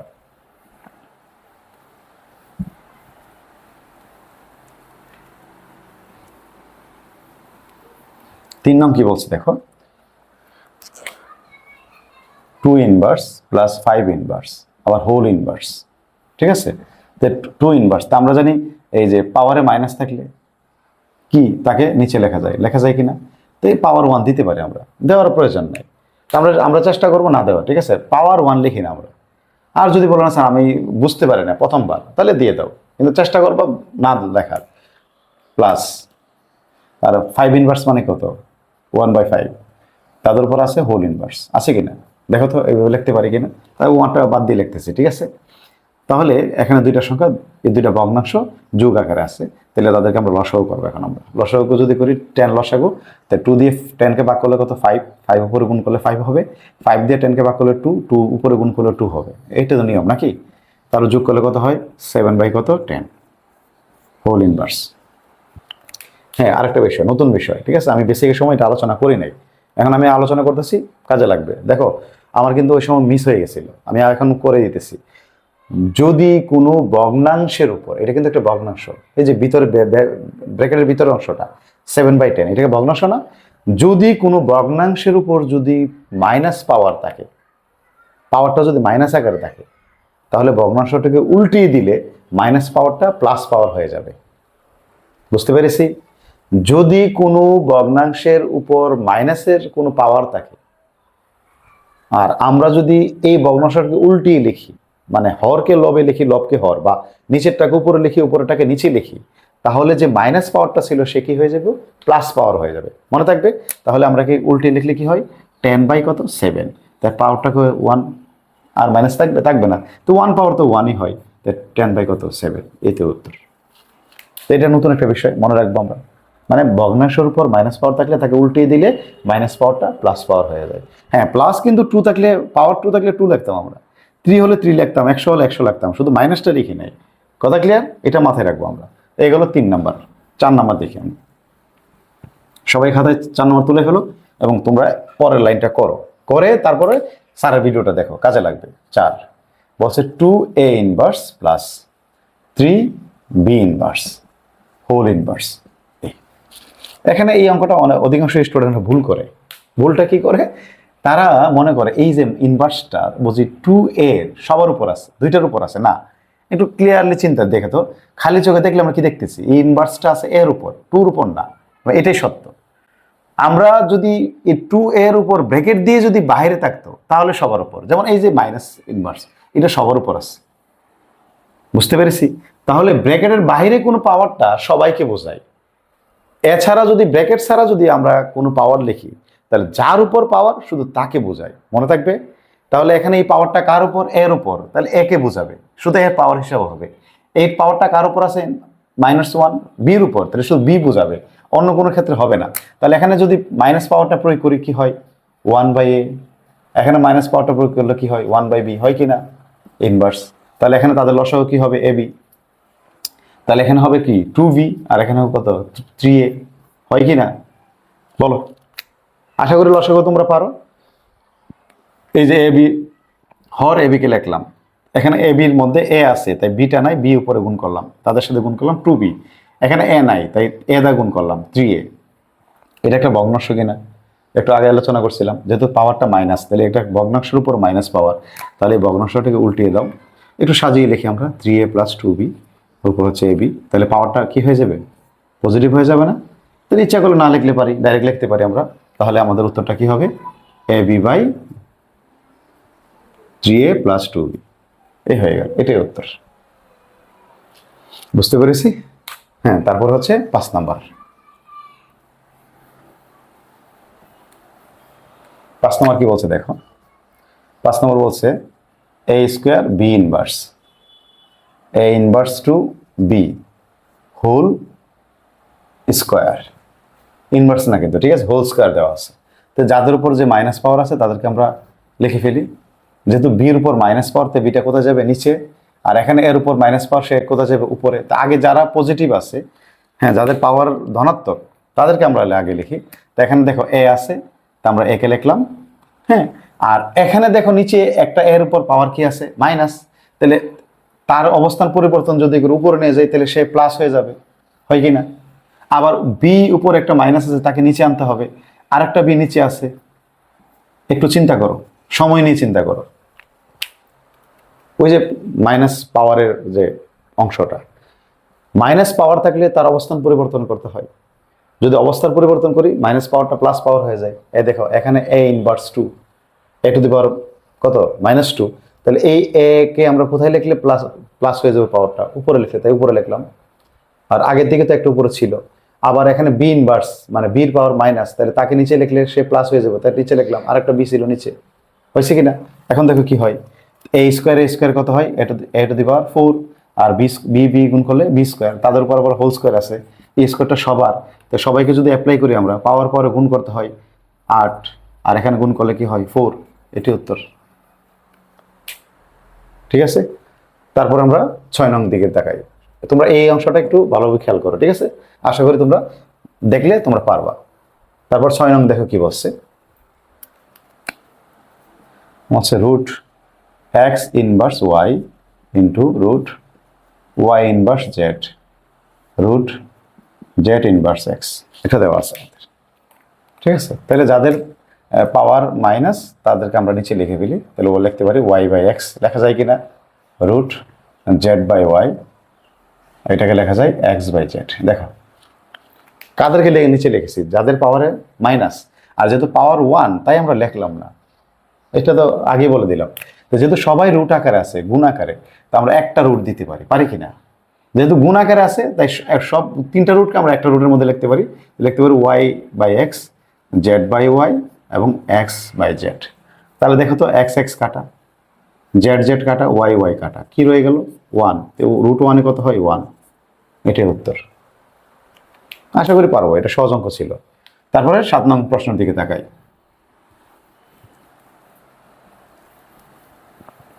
7 নং প্রশ্নটা কি বলছে? 7 নং প্রশ্নটা বলছে 2n+4 মাইনাস 4 × 2n+1 আর 2n+2 ভাগ 2, এটা দেওয়া আছে। তো আমাদের প্রথম কথাই ছিল যৌগিক সংখ্যাকে মৌলিক সংখ্যার পাওয়ারে বা গুণাকারে লেখা, মনে আছে? তাহলে আমরা দেখো তো এখানে যৌগিক সংখ্যা কে আছে 4, তো 4 কে লিখি আমরা two to the power n plus 4 minus 2 square into two to the power n plus 1। দেখো লিখে ফেললাম, পাওয়ারে লিখে ফেললাম। আর এখানে দেখো দুইটা কি আকার, দুইটা বৃত্তি কি একই, তাদের মধ্যে কি চিহ্ন? ভাগ চিহ্ন। একই বৃত্তি মধ্যে ভাগ চিহ্ন আছে, তাহলে কি পাওয়ার পর বিয়োগ হবে n প্লাস 2 মাইনাসের 1। লেখা যায় কিনা? কারণ এটার পাওয়ার কত? 1, তো তার পাওয়ারটা বিয়োগ করতে হবে, ভাগের পরে যেহেতু সে আছে তার পাওয়ার বিয়োগ করে ফেললাম। তাহলে এখানে আমরা দেখো এখানে আবার বৃত্তি বৃত্তি এক, তাদের মধ্যে তাদের পাওয়ারের মধ্যে কি চিহ্ন? গুণ চিহ্ন। তো পাওয়ার পরে কি করতে হবে? যোগ করতে হবে, যোগ করে ফেলি। Two to the power n plus 4 কে যা আছে তা লিখবো minus two to the power 2 plus n plus 1। লেখা যায় কিনা? আর এখানে যোগ বিয়োগ করলে কি হয়? n plus 1। এই যে 2 থেকে 1 চলে গেলে 1 হয়। আচ্ছা, এখন দেখো এখানে কি হয়? n প্লাস 3 হয়। আমরা এই অংশটাকে লিখে ফেলি two to the power n plus 4 minus two to the power n plus 3 two to the power n plus 1। ঠিক আছে, এই এতটুকু পাই। আচ্ছা স্যার, এই দুইটার মধ্যে কি সূত্র হয় না? না, হয় না। দেখো বৃত্তি বৃত্তি এক, কিন্তু মধ্যে কি চিহ্ন? মাইনাস চিহ্ন। আমাদের চিহ্ন হতে হবে দুইটার যে কোনো একটা, গুণ ভাগ, গুণ অথবা ভাগ। দুইটার একটা যদি হয় তাহলে সূত্র হবে, নাহলে হবে না। তো বৃত্তি মিলে গেছে কিন্তু চিহ্ন মিলে নাই, তাই সূত্র লিখতে পারবো না। আবার অনেকে বলবে স্যার উপরে নিচে, না একটু খেয়াল করে দেখো, উপরে তো সে একা না, যদি এইটার এটা থাকতো, এটা না থাকতো তাহলে সূত্র প্রয়োগ করতে পারতাম। কিন্তু এখানে তো এই দুইটা বিয়োগ আকার আছে, তো দুইটা বিয়োগ আকারের অংশের সাথে তো এটা তুমি সূত্র অ্যাপ্লাই করতে পারবে না। কথা বুঝতে পারছি? এই যে এখানে এসে কিন্তু আমাদের নতুন একটা প্রবলেম সৃষ্টি হতে পারে, তাই তোমরা এখন সতর্ক হবা। যদি একা একা থাকতো, দুইটাই উপরে উপরে একটা নিচে একটা, তখন আমরা ভাগ আকার বলতে পারি। এটাও কিন্তু ভাগ আকার, কিন্তু কার সাথে কার ভাগ আকার? এই টোটালটার সাথে এটা ভাগ আকার আছে, নাকি এটার সাথে এটা ভাগ আকার আছে? না, এই টোটাল অংশের সাথে এটা ভাগ আকার। টোটাল অংশটা তো একসাথে করতে পারতেছি না, এই দুইটা তো মাইনাস আকার। মাইনাসের কোনো কিছু তো মাইনাস না করে ভাগ করতে পারবো না।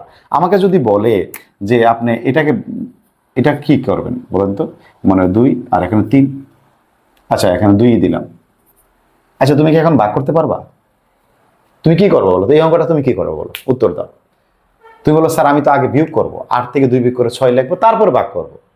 ঠিক সেম কাজ এখানে, তুমি দুইটা বিয়োগ করতে হবে, তারপরে তুমি ভাগ করবা। নাকি তুমি ভাগ করবা 8 কে 2 দিয়ে ভাগ করবা, তারপর 2 কে 2 দিয়ে ভাগ করবা, এমন না। এটা কিন্তু আমরা ভুলেও করবো না, তাহলে এখানেও এটা করবো না। বুঝতে পেরেছি? আগে বিয়োগ, তারপরে কি এখানে ভাগ। কথা ক্লিয়ার? উপরটাকে আগে একটা বানাতে হবে, একটা হওয়ার পরে তারপর ভাগ। এটা হচ্ছে আমাদের অঙ্কের একটা বেসিক বা মৌলিক বিষয়। তাহলে এখন আমরা কি করবো স্যার? এই অবস্থায় আসলে কি করবো? এখন তো কিছুই করতে পারতেছি না, তাহলে সূত্র অ্যাপ্লাই না করলে তো অঙ্কটা এভাবে হয়ে যাবে না। এখন তোমাকে ওই উল্টা সূত্র প্রয়োগ করতে হবে। উল্টো সূত্র প্রয়োগ করলে কি পাই দেখো। তাহলে পাওয়ারে কয়টা পদ আছে? 2টা পদ, নাকি? তাহলে 2টা বেসিক বৃত্তি লিখতে পারি, পারি কিনা বলো তো? এই প্রথমটাকে লেখা যায় কিনা? 2টা পদ যেহেতু, 2টা বৃত্তি লিখে তাদের পদ দুইটাকে আলাদা আলাদা লিখে দেওয়া, তারপরে মাইনাস চিহ্ন আছে, মাইনাস চিহ্ন দাও। আবার এখানে দেখো 2টা পদ, তাই 2টা বৃত্তি লিখতে পারি, এবং তাদের পদগুলোকে তাদের পাওয়ারে দিয়ে দেওয়া। লেখা যায়? হ্যাঁ, প্র্যাকটিস করো। স্যার বুঝতে পারছি কিন্তু মনে থাকবে না, প্র্যাকটিস করো, মনে থাকবে ইনশাল্লাহ। তারপর নিচেরটা কিভাবে লিখতে পারি, পারে কিনা? তাহলে এখানে দেখো তো সংখ্যার উপর যে সংখ্যাগুলো আছে এগুলোকে আমরা কি লিখতে পারি? 2 টু দি পাওয়ার 4, 4 এ কত লিখতে পারি? 16 into two the power n minus 2 কিউবে লিখতে পারি 8, আর এখানে আছে কত? Two the power n। এখানে ঠিক একই রকম ভাবে 2 into two the power n লেখা যায়। এখান থেকে তো উপর থেকে কত কমন নেওয়া যায়? উপর থেকে আমরা two the power n common নিতে পারি, নাকি? তো two the power n common নিয়ে নাও, তাহলে কি থাকবে? 16 মাইনাসের 8, আর এখানে 2 into two the power n। দেখো two the power n, two the power n একই রকম না? আমরা কাটতে পারি, বাদ দিতে পারি, নাকি? বাদ দিয়ে দাও।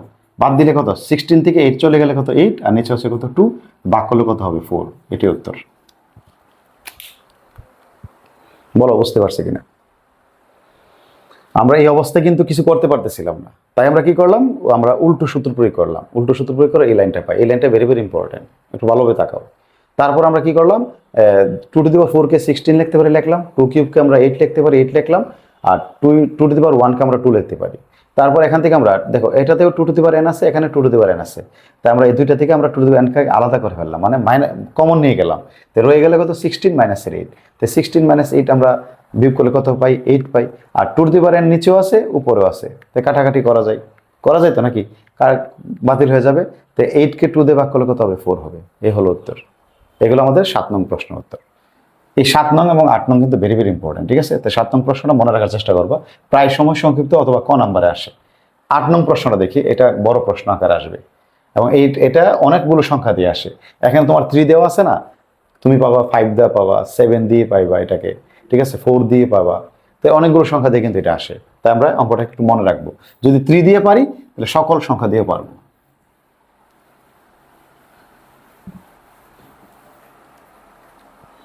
দেখো 8 নং কি বলছে, 3 to the power m plus 1 by 3 to the power m whole to the power কত m মাইনাসের 1 ভাগ 9 to the power m plus 1, তারপরে 3 টু দি পাওয়ার m মাইনাসের 1 m প্লাসের 1।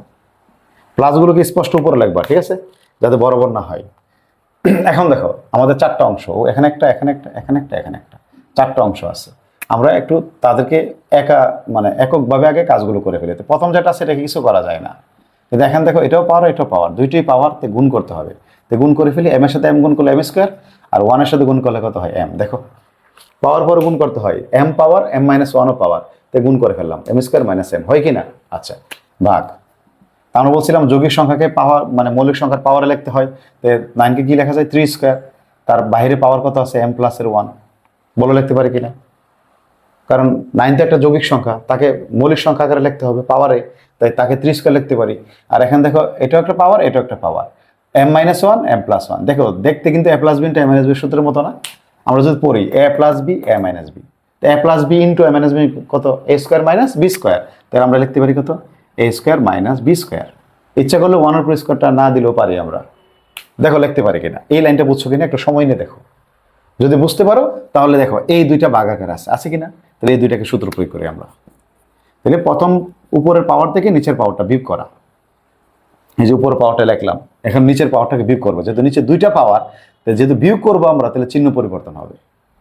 মাইনাসের পরে যদি একের অধিক কাউকে লেখো তার চিহ্ন পরিবর্তন হয়। এটা কিন্তু ক্লাস 6 থেকে মনে থাকার কথা, ঠিক আছে? এটা 6 এর আলোচনা বা 6 এর কথা। তো মাইনাসের পরে যদি একাধিক কোনো রাশিকে লিখে আমরা, তার চিহ্ন পরিবর্তন করতে হয়। দেখো তো পাওয়ার দুইটা না, তাহলে তার চিহ্ন কি প্লাস, তার চিহ্ন কি মাইনাস, চিহ্ন পরিবর্তন হবে, মাইনাসের m স্কোয়ার প্লাসের m ভাগ। তারপর এখানে দেখো আমরা পাওয়ারটা প্রয়োগ করে নিই, তো 2 পাওয়ার m প্লাস m ও পাওয়ার, তাহলে গুণ করলে 2m প্লাস কত 2, আর এখানে কত পাই m স্কোয়ার মাইনাসের 1, ঠিক আছে? আবার এই দুইটাকে আবার দেখো তো সূত্র প্রয়োগ করা যায় কিনা, কেন ভিত্তি ভিত্তি সমান, তারা ভাগ আকারে আছে। আর এখন দেখো যোগ বিয়োগ করা যায় কিনা, সাজিয়ে লেখো প্লাস যোগ বিয়োগ করো, তাহলে m আর m যোগ করলে কত 2m, তারপর মাইনাসের m স্কোয়ার প্লাসের কত 1 ভাগ। আর এখানে যদি সূত্র প্রয়োগ করি 3, উপরটাকে আগে লেখো নিচেরটাকে বিয়োগ করে দাও, তাহলে চিহ্ন পরিবর্তন হবে। সবসময় মনে রাখবা, শুধু এই অঙ্কের জন্য না, লাইফে যত যেখানে অঙ্ক করবা, যদি মাইনাসের পরে কাউকে লেখো চিহ্ন পরিবর্তন করবা। তাহলে এখানে তো প্রথমটা যা আছে তাই থাকবে, আর এখানে যোগ বিয়োগ করলে কি হয় 2m মাইনাসের m স্কোয়ার প্লাসের কত 3, 2 প্লাস 1 কত 3 হয়। তাহলে দেখো তো ভিত্তি ভিত্তি সমান, মধ্যে কি চিহ্ন ভাগ চিহ্ন, এই দেখো ত্রিভিত্তি ত্রিভিত্তি মধ্যে ভাগ চিহ্ন, তাহলে তাদের মধ্যে আবার সূত্র প্রয়োগ করা যায়। তাহলে ভাগ চিহ্ন মানে পাওয়ার উপর বিয়োগ, তাহলে প্রথম পাওয়ারটাকে লিখি 2m মাইনাসের m স্কোয়ার প্লাসের 1, তাহলে মাইনাসের পরে লিখলে তাদের চিহ্ন পরিবর্তন হবে, মাইনাস 2m প্লাসের m স্কোয়ার মাইনাসের 3, তাহলে দেখো 2m কাটা, m স্কোয়ার প্লাস মাইনাস কাটা, তাই প্লাসের 1 আর মাইনাসের 3 কত হয়, যোগ বিয়োগ করলে মাইনাসের 2, তাই মাইনাসের 2কে আমরা কি লিখতে পারি 1/3 স্কোয়ার না, তো 1/3 স্কোয়ার মানে কত 9। দেখো লিখতে পারি কিনা, ওই যে পাওয়ার মাইনাস হলে তাকে পজিটিভ করার জন্য নিচে লিখতে হবে, আর 3 স্কোয়ার কত 1/9, এটাই উত্তর। 3 দ্বারা যদি বুঝতে পারো তাহলে ইনশাল্লাহ তুমি যে কোনো সংখ্যা দ্বারা করতে পারবা। এবং আমাদের পাঠ্য বইয়ে দেখো এই অধ্যায়ে আমাদের যে আরেকটা অঙ্ক আছে সৃজনশীলে, ওই 5 দ্বারা এটা তুমি পারবা, ঠিক আছে? তাহলে এই অঙ্কটা ভালোভাবে খেয়াল করি আমরা, ঠিক আছে? তারপরে আমরা 9 নং প্রশ্ন দেখি।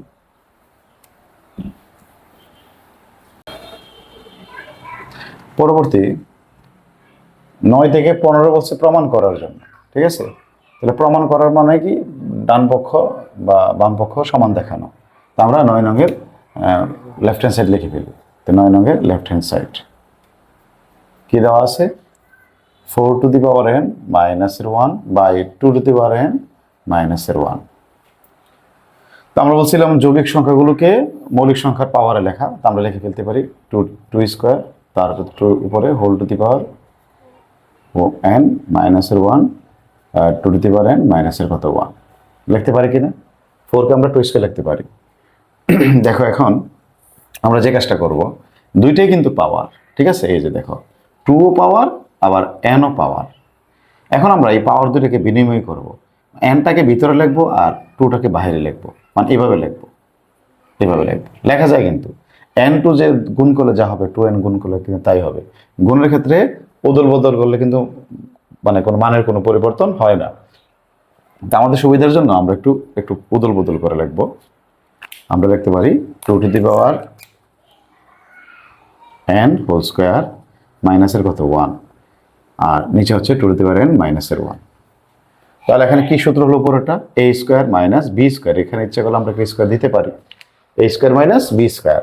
তাহলে উপরের সূত্র হলো a square minus B square, মানে কি a plus B into a minus b, a plus B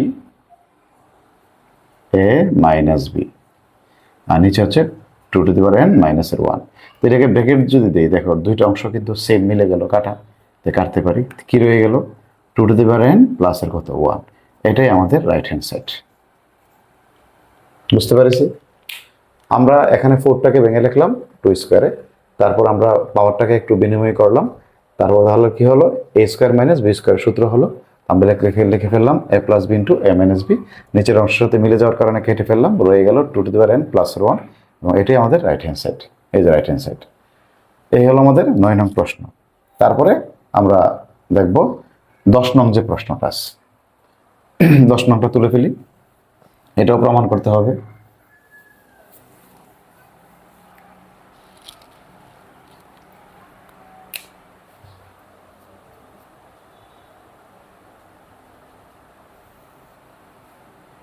দশ নংটা কি বলছে? Two to the power 2p প্লাসের 1 into 3 to the power 2p প্লাসের cube into 5 to the power p plus Q into 6 to the power p, আর নিচে 3 to the power p minus 2 into 6 to the power 2p plus 2 into 10 to the power p, আর 15 to the power কত cube. তা আমাদের শর্ত বা আমাদের যে কৌশল ছিল, আমরা এই কৌশলে অবলম্বন করব। আমাদের যে যৌগিক সংখ্যাগুলো আছে তাদেরকে আমরা ভেঙে লিখবো। তাহলে এখানে উপরে একটা যৌগিক সংখ্যা আছে 6, তাকে আমরা লিখতে পারি কত? 2 into 3, two to the power 2p plus 1 into 3 to the power 2p plus p into 5 to the power p plus q into, এটাকে লিখতে পারি 2 ইন্টু 3 টু দি পাওয়ার কত p। দেখো লিখতে পারি কিনা? পারি কিন্তু, নাকি? আর নিচে লিখতে পারি কি 3 to the power p minus 2, আর 2 ইন্টু 3 টু দি পাওয়ার কি লিখতে পারি 2p প্লাস 2, এটাকে লিখতে পারি 2 ইন্টু 5 টু দি পাওয়ার কত p, আর এখানে লিখতে পারি 3 ইন্টু 5 টু দি পাওয়ার কত q। যেহেতু আমরা তাদেরকে পাওয়ারে লিখতে পারতেছি না, তাই গুণ আকারে লিখলাম। যদি পাওয়ারে লিখতে পারতাম তাহলে তো পাওয়ারই হইতো, এখন যদি পাওয়ারে লিখতে পারতেছি না তাই গুণ আকার। তাহলে এখানে আমরা এখন দেখি ভিত্তি বা পাওয়ারগুলোকে আমরা প্রয়োগ করি এখানে। এই যে পাওয়ারটা ব্র্যাকেটের ভিতরে আছে 2 3, তাদের পাওয়ার আছে কত p, তো দুইটাই কিন্তু p পাওয়ার অধীনে আছে, তাই পাওয়ারটাকে আমরা বন্টন করে দেব। তাহলে আমরা লিখতে পারি 2 টু দি পাওয়ার 2p প্লাসের 1 into 3 to the power 2p প্লাসের Q into 5 to the power p plus Q into 2 to the power p into 3 to the power p, আর এখানে 3 to the power p minus 2, এখানে লিখতে পারি 2 to the power 2p plus 2 এবং 3 to the power 2p plus 2। এই যে বন্টন করে দেওয়া, এই দুইটার উপরেই পাওয়ারটাকে বন্টন করে দিলাম। ঠিক একই রকমভাবে এখানে লিখতে পারি 2 টু দি পাওয়ার p, এটা দিতে পারি 5 টু দি পাওয়ার p, এটাকে দিতে পারি 3 to the power q 5 to the power q। লেখা যায় কিনা? লেখা যায়। আচ্ছা, এখন দেখি আমরা উপরে, দেখো আমাদের যতগুলো আছে সবগুলোকে আমরা একই ভিত্তি যেগুলো আছে এগুলোকে সূত্র প্রয়োগ করবো। তো উপরে 2 আছে আর একটা 2 এখানে আছে, তো দুইটাই যেহেতু আমাদের ভিত্তি একই এবং তাদের মধ্যে গুণ চিহ্ন, গুণের সম্পর্ক, তাহলে পাওয়ার পরে যোগ করবো আমরা। তো 2 টু দি পাওয়ার 2p প্লাসের 1 প্লাসের কি হবে p, হয় কিনা? ইন্টু 3, দেখো ভিত্তি এখানে একটা ভিত্তি আছে, এখানে আরেকটা ভিত্তি আছে, তাহলে এই দুইটার পাওয়ার যোগ হবে 2p প্লাসের কিউ প্লাসের কি হবে p, হয় কিনা? আর বাকি রয়ে গেল 5, সে যদি একা তাহলে আমি তাকে একাই লিখবো। দেখো প্রথম অংশটা বুঝছো না, উপরের অংশটা বুঝতে পারছো কিনা? আমরা ভিত্তিগুলোকে সূত্র প্রয়োগ করলাম, যেহেতু একই ভিত্তি 2 2, তাই তাদের পাওয়ারে যোগ করলাম। যেহেতু 3 3 3 একই ভিত্তি, তাই পাওয়ার পর যোগ করলাম, যেহেতু গুণাকারে আছে। 5 একটাই লিখলাম। ঠিক একই রকম ভাবে নিচে দেখো, এখানে একটা ত্রিবৃত্তি, এখানে একটা ত্রিবৃত্তি, এখানে একটা ত্রিবৃত্তি, তিনটা। তো তিনটার মধ্যে আমরা সূত্র প্রয়োগ করলে কি হবে? তাদের পাওয়ার পর যোগ হবে। এই সূত্র প্রয়োগ করে ফেললাম। 2p, এই যে p-2, আর এখানে হচ্ছে কত 2p+2, এখানে কত q। দেখতে পারে কিনা? ঠিক একই রকম ভাবে 2 এখানে একটা আছে, এখানে একটা আছে, তাদের সূত্র প্রয়োগ করলে হয় 2p+2 প্লাস কত p। লেখা যায় কিনা? লেখা যায়। 5 দেখো, এখানে একটা আছে, এখানে একটা আছে, সূত্র প্রয়োগ করলে কি হয়? p প্লাস কত q। হয় কিনা? তাহলে এখন শুধু যোগ করে ফেলো, উপরের অংশটা যোগ করো। তো উপর অংশটা যোগ করলে কি হয় দেখো তো, 2p আর p যোগ করলে 3p, 3p প্লাস এর 1, আর এখানে 2p আর p যোগ করলে 3p, 3p প্লাস এর q, আর এখানে 5 হবে কত p প্লাস q। আর এখানে যদি আমরা নিচের 3 পাওয়ার যোগগুলো যদি যোগ করি আমরা, তো p আর 2p যোগ করলে হয় কি 3p। তারপর হচ্ছে একটা q আছে, তাহলে প্লাসের q, আর মাইনাসের 2 প্লাসের 2 কাটাকাটি নাকি, তাহলে বাতিল হয়ে গেল। এখন 2 পাওয়ারটা দেখি, 2p আর p যোগ করলে হয় 3p, আর রয়ে গেল কত +2, আর এখানে কত আছে 5 টু দি পাওয়ার কত p প্লাস q। হয় কিনা? হয়। আমি আমার যদি আবার একটু আলোচনা করি, আমরা এই দ্বিতীয় লাইনে কি করছি, যৌগিক সংখ্যাগুলোকে গুণাকারে লিখলাম, মৌলিক সংখ্যার গুণাকারে। তারপরে এই লাইনে আমরা পাওয়ারগুলোকে বন্টন করলাম, যেখানে একাধিক মানে আমাদের সংখ্যা গুণাকার আছে, তাদের পাওয়ার যেগুলো আছে এগুলোকে পাওয়ার বন্টন করে দিয়ে দিলাম। তারপরে উপরে যে ভিত্তিগুলো আছে তাদেরকে সূত্র প্রয়োগ করলাম, যে ভিত্তিগুলো মিলে যায়। আবার নিচের যে ভিত্তিগুলো আছে তাদের সূত্র প্রয়োগ করলাম, আর এই লাইনে শুধুমাত্র যোগ করছি পাওয়ারগুলোতে, যোগ করে আমরা এটা পেলাম। এখন দেখো, উপরেও ভিত্তি 2 আছে, নিচেও ভিত্তি কত আছে 2 আছে, তাই আমরা এখানে কিন্তু এই 2 এবং 2 এর মধ্যে আমরা সূত্র প্রয়োগ করতে পারি। এখন অনেকে বলতে পারে, স্যার একটু আগে বলছিলেন স্যার আগের অঙ্কের মধ্যে স্যার প্লাস মাইনাস থাকলে, হ্যাঁ প্লাস মাইনাস থাকলে সূত্র প্রয়োগ করা যাবে না, প্লাস মাইনাস করে একটা বানিয়ে তারপর করা যাবে। কিন্তু যেহেতু সবাই এখানে গুণাকার আছে, তাই তাদের মধ্যে সূত্র প্রয়োগ করা যাবে। তাহলে এই যে ভিত্তি 2 আর এই যে ভিত্তি 2 দুইটাই কিন্তু ভাগাকার আছে, মানে উপরে নিচে আছে, তাই তাদেরকে আমরা এখন কি করতে পারবো? সূত্র প্রয়োগ করতে পারবো। হ্যাঁ, তাহলে আমি উপর অংশটা একটু মুছে ফেলি, ঠিক আছে? উপরে যে প্রশ্নের লাইনটা আছে আমি একটু মুছে ওইখানে আমি লিখে ফেলতেছি প্রথম দুইটা লাইন, তোমরা একটু ভালোভাবে খেয়াল করো। তাহলে এখানে সূত্র প্রয়োগ করলে 2 টু দি পাওয়ার কি হয় 3p প্লাসের 1, আর নিচে যেহেতু কি আছে 3p+2, তাহলে চিহ্ন পরিবর্তন হবে 3p-2। আমরা আগের অঙ্ক কিন্তু বলছিলাম মাইনাসের পরে কাউকে লিখলে চিহ্ন পরিবর্তন করে লিখতে হয়। তারপরে 3 পাওয়ারটা লিখি আমরা, 3 পাওয়ার ক্ষেত্রে কি আছে উপরে 3p প্লাস q, আমরা লিখতে পারি 3p প্লাস q, আর নিচে আছে 3p প্লাস q, তাহলে চিহ্ন পরিবর্তন হবে -3p মাইনাসের q। আবার এখানে দেখো 5 to the power p plus q, নিচে আছে 5 to the power p plus q, তাহলে এখানে আমরা লিখতে পারি উপরেরটাকে আগে লিখি, নিচেরটার চিহ্ন পরিবর্তন করে দিই। তাহলে এখানে আমরা যোগ বিয়োগ করলে কি পাই? যোগ বিয়োগ করে দেখো 3p কাটা, -2 আর প্লাসের 1 যোগ বিয়োগ করলে কত হয় -1 into 3 to the power 3p কাটা, q এবং q কাটা, কি রয়ে গেল 0। এখানে 5 টু দি পাওয়ার উপরে যে পাওয়ারগুলো আছে যোগ বিয়োগ করলে কি হয় p কাটা, q কাটা, কি হয় 0। তাহলে 0 পাওয়ার হলে 1 হয়, আর 2 ইনভার্সে কত লিখতে পারি আমরা 1/2, আর এগুলো কত 1, তাহলে আমরা এটাকে লিখতে পারি 1/2। এটাই কিন্তু আমাদের রাইট হ্যান্ড সাইড। যদি পারি আমরা সমান চিহ্ন দিয়ে রাইট হ্যান্ড সাইড লিখে দেবো, রাইট হ্যান্ড সাইড। এই হয়ে গেল বিষয়টা। কিন্তু হ্যাঁ, অঙ্কের আকার একটু বড়, এটা ঠিক আছে। আমরা অঙ্কের আকার যদি চিন্তা করি তাহলে অনেকটাই বড়, এবং পাওয়ার যেহেতু অনেক পাওয়ার, তাই এদিকে জটিল হতে পারে, দেখতে জটিল হতে পারে, কিন্তু অঙ্ক কিন্তু নিয়মের দিক দিয়ে জটিল না, সহজ। আশা করি তোমরা কয়েকবার যদি দেখো তোমরা আশা করি পারবা। তারপর আমরা চলে যাই আমাদের যে 11 নং প্রশ্ন আছে, 11 নং প্রশ্নে।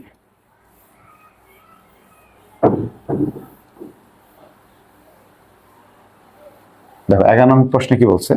11 নং প্রশ্ন বলছে লেফট হ্যান্ড সাইডে বলছে, left hand side a to the power l by a to the power m whole to the power n into a to the power m a to the power n whole to the power l। তারপর হচ্ছে a to the power n a to the power l whole to the power কত হবে m হবে। এটা দেওয়া আছে নাকি? আমরা এগুলোকে অনেকভাবে করতে পারি। আমরা ইচ্ছা করলে প্রথম ব্র্যাকেটের ভিতরে কাজ করতে পারি, বা অথবা বাইরে যে পাওয়ারটা আছে তাকে আগে প্রয়োগ করতে পারি, বুঝতে পেরেছি? যেভাবেই করো অঙ্ক হয়ে যাবে।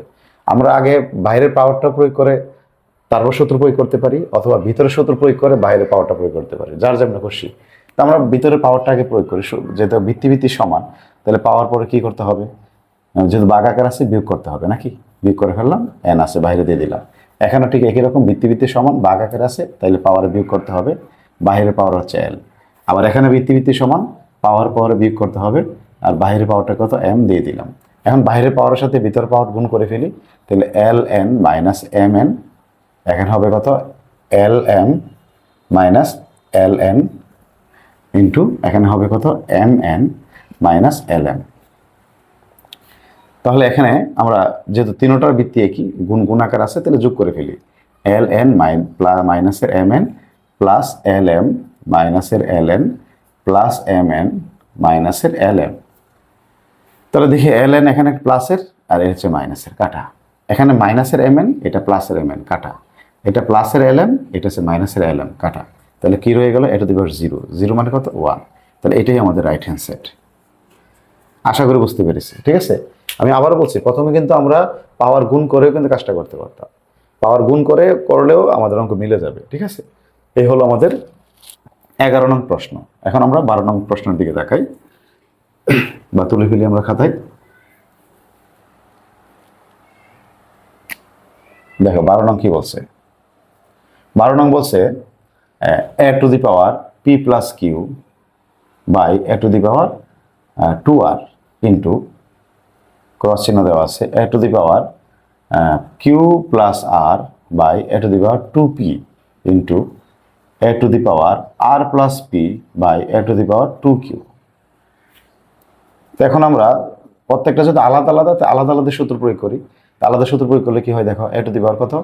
পি প্লাস কিউ, যদি বাঘ আকার তাহলে মাইনাস হবে, ইন্টু এখানে সূত্র প্রয়োগ করলে কি হয়? A to the power q plus r মাইনাসের 2p ইন্টু এখানে সূত্র প্রয়োগ করলে হয় a to the power r plus p মাইনাসের 2q, হয় কি না? এখন সবাইকে আমরা একসাথে করে ফেলি, যেহেতু প্রত্যেকের ভিত্তি এক, মধ্যে গুণ চিহ্ন, তাহলে সবগুলো যোগ হবে। তো p plus q minus 2r plus q plus r minus 2p plus r plus p মাইনাসের 2q, সবগুলো যোগ করে ফেললাম। এখন দেখো পি এবং এখানে আরেকটা পি আছে, এই যে একটা পি, কয়টা হলো? 2টা। তো এই 2টা পি যোগ করলে কি হবে? 2p, আর এখানে আছে কত? মাইনাসের 2p, তাহলে কাটাকাটি হয়ে গেল। আচ্ছা, তারপর লিখি আমরা 2p, ঠিক আছে? কিউ আর কিউ যোগ করলে কত হয়? 2q মাইনাস 2r, আর সরি আর যোগ করলে কি হয়? 2r, আর মাইনাসের 2r আছে, মাইনাসের 2p আছে, মাইনাসের 2q আছে কিনা? দেখো, ইচ্ছা করলে কিন্তু আমি ডাইরেক্ট লিখতে পারতাম রেজাল্টটা। তাহলে আমি এখানে যোগ করে, আলাদা করে যোগ করে কি পেলাম? এই যে 2p কাটা, এই যে পি কাটা, 2q কাটা, 2r কাটা, কি পেলাম? 0। ইচ্ছা করলে কিন্তু আমি এই লাইন থেকে এই লাইনটা লিখতে পারি হিসাব করে, কারণ আমরা হিসাব করে দেখতেছি পি আর পি যোগ করলে 2p, আর এখানে আছে মাইনাসের 2p, তাহলে 0 হয়ে যায়। আবার কিউ আর কিউ যোগ করলে 2q, এখানে আছে মাইনাসের 2q, কাটাকাটি করলে 0 হয়ে যায়। এখানে আছে আর এবং আর যোগ করলে 2r, এখানে আছে মাইনাসের 2r, 0। তাহলে আমি ডাইরেক্ট কিন্তু এটা লিখতে পারি যদি তোমরা এই লাইনটা না লেখো। বুঝতে পেরেছি? তাহলে আমরা জানি কোনো কিছুর পাওয়ার 0 মানে কত? 1। এটাই আমাদের রাইট হ্যান্ড সাইড, ঠিক আছে? এই হচ্ছে আমাদের 12 নং প্রশ্ন।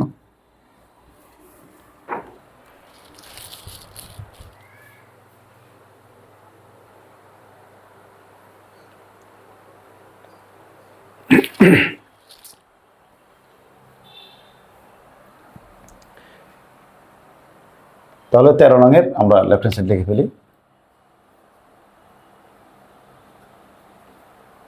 আমাদের দেওয়া আছে x to the power a, x to the power b, whole to the power 1/ab into x to the power b, x to the power c, whole to the power 1/bc into x to the power c, x to the power a, whole to the power 1/ca, এটা দেওয়া আছে।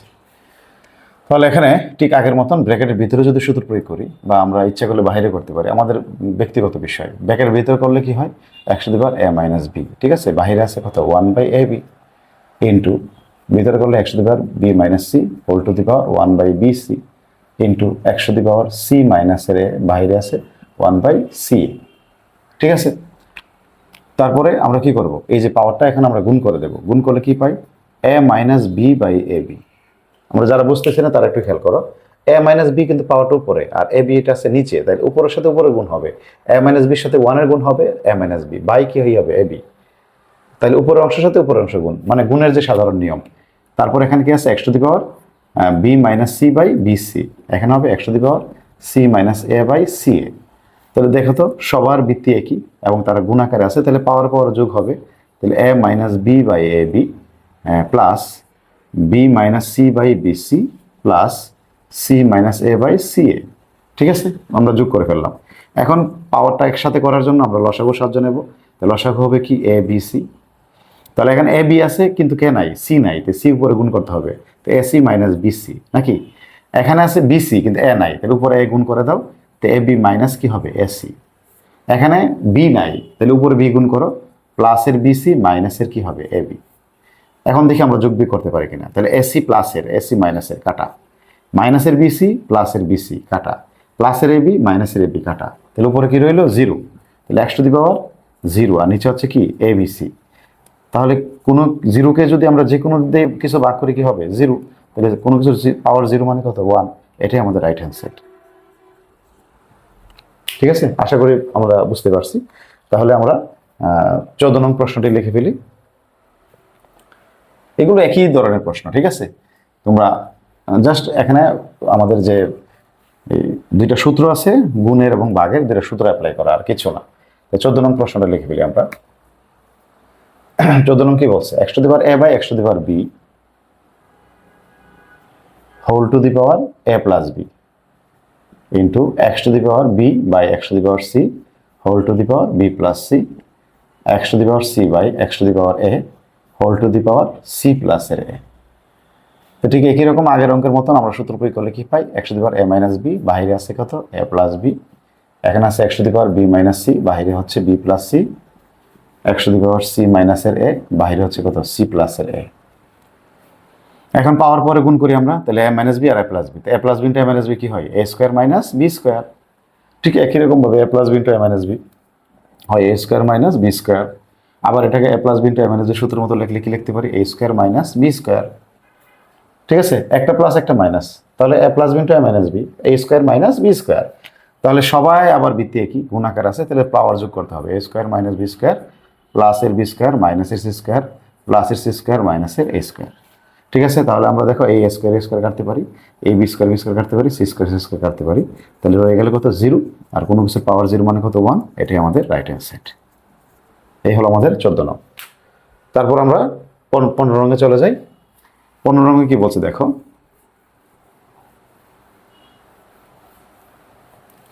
15 নং প্রশ্ন বলছে x to the power p by x to the power q whole to the power p plus q মাইনাসের r into x to the power q by x to the power r whole to the power q plus r মাইনাসের p, তারপর হচ্ছে into x to the power r by x to the power p whole to the power r plus p মাইনাসের কত Q. আমরা আগের মতো যদি সূত্র প্রয়োগ করি তো এক্স টু দি পাওয়ার কি হবে p minus q whole to the power p plus q মাইনাসের r into x to the power এটা হবে কি কিউ মাইনাসের r whole to the power q প্লাসের আর মাইনাসের পি। আবার এখানে করতে পারি x to the power r minus p whole to the power r plus p মাইনাসের কিউ। লেখা যায় কি না? হ্যাঁ, তাহলে এখন পাওয়ার গুণ করবো আমরা। ঠিক আছে, তো পাওয়ার যদি গুণ করি একশো দি পাওয়ার পি দ্বারা গুণ করো, তো পি স্কোয়ার প্লাসের পি কিউ মাইনাসের পি আর, মাইনাসের কিউ দ্বারা গুণ করো, তো মাইনাসের পি কিউ মাইনাসের কিউ স্কোয়ার প্লাসের কি হবে কিউ আর। এই যে দেখো আমরা এখানে আমরা অনেকে বুঝি না বা এখন অনেকে গুণ পায় না, যারা পারে না তাদের জন্য ঝামেলা, যারা পারে তাদের জন্য সমস্যা না।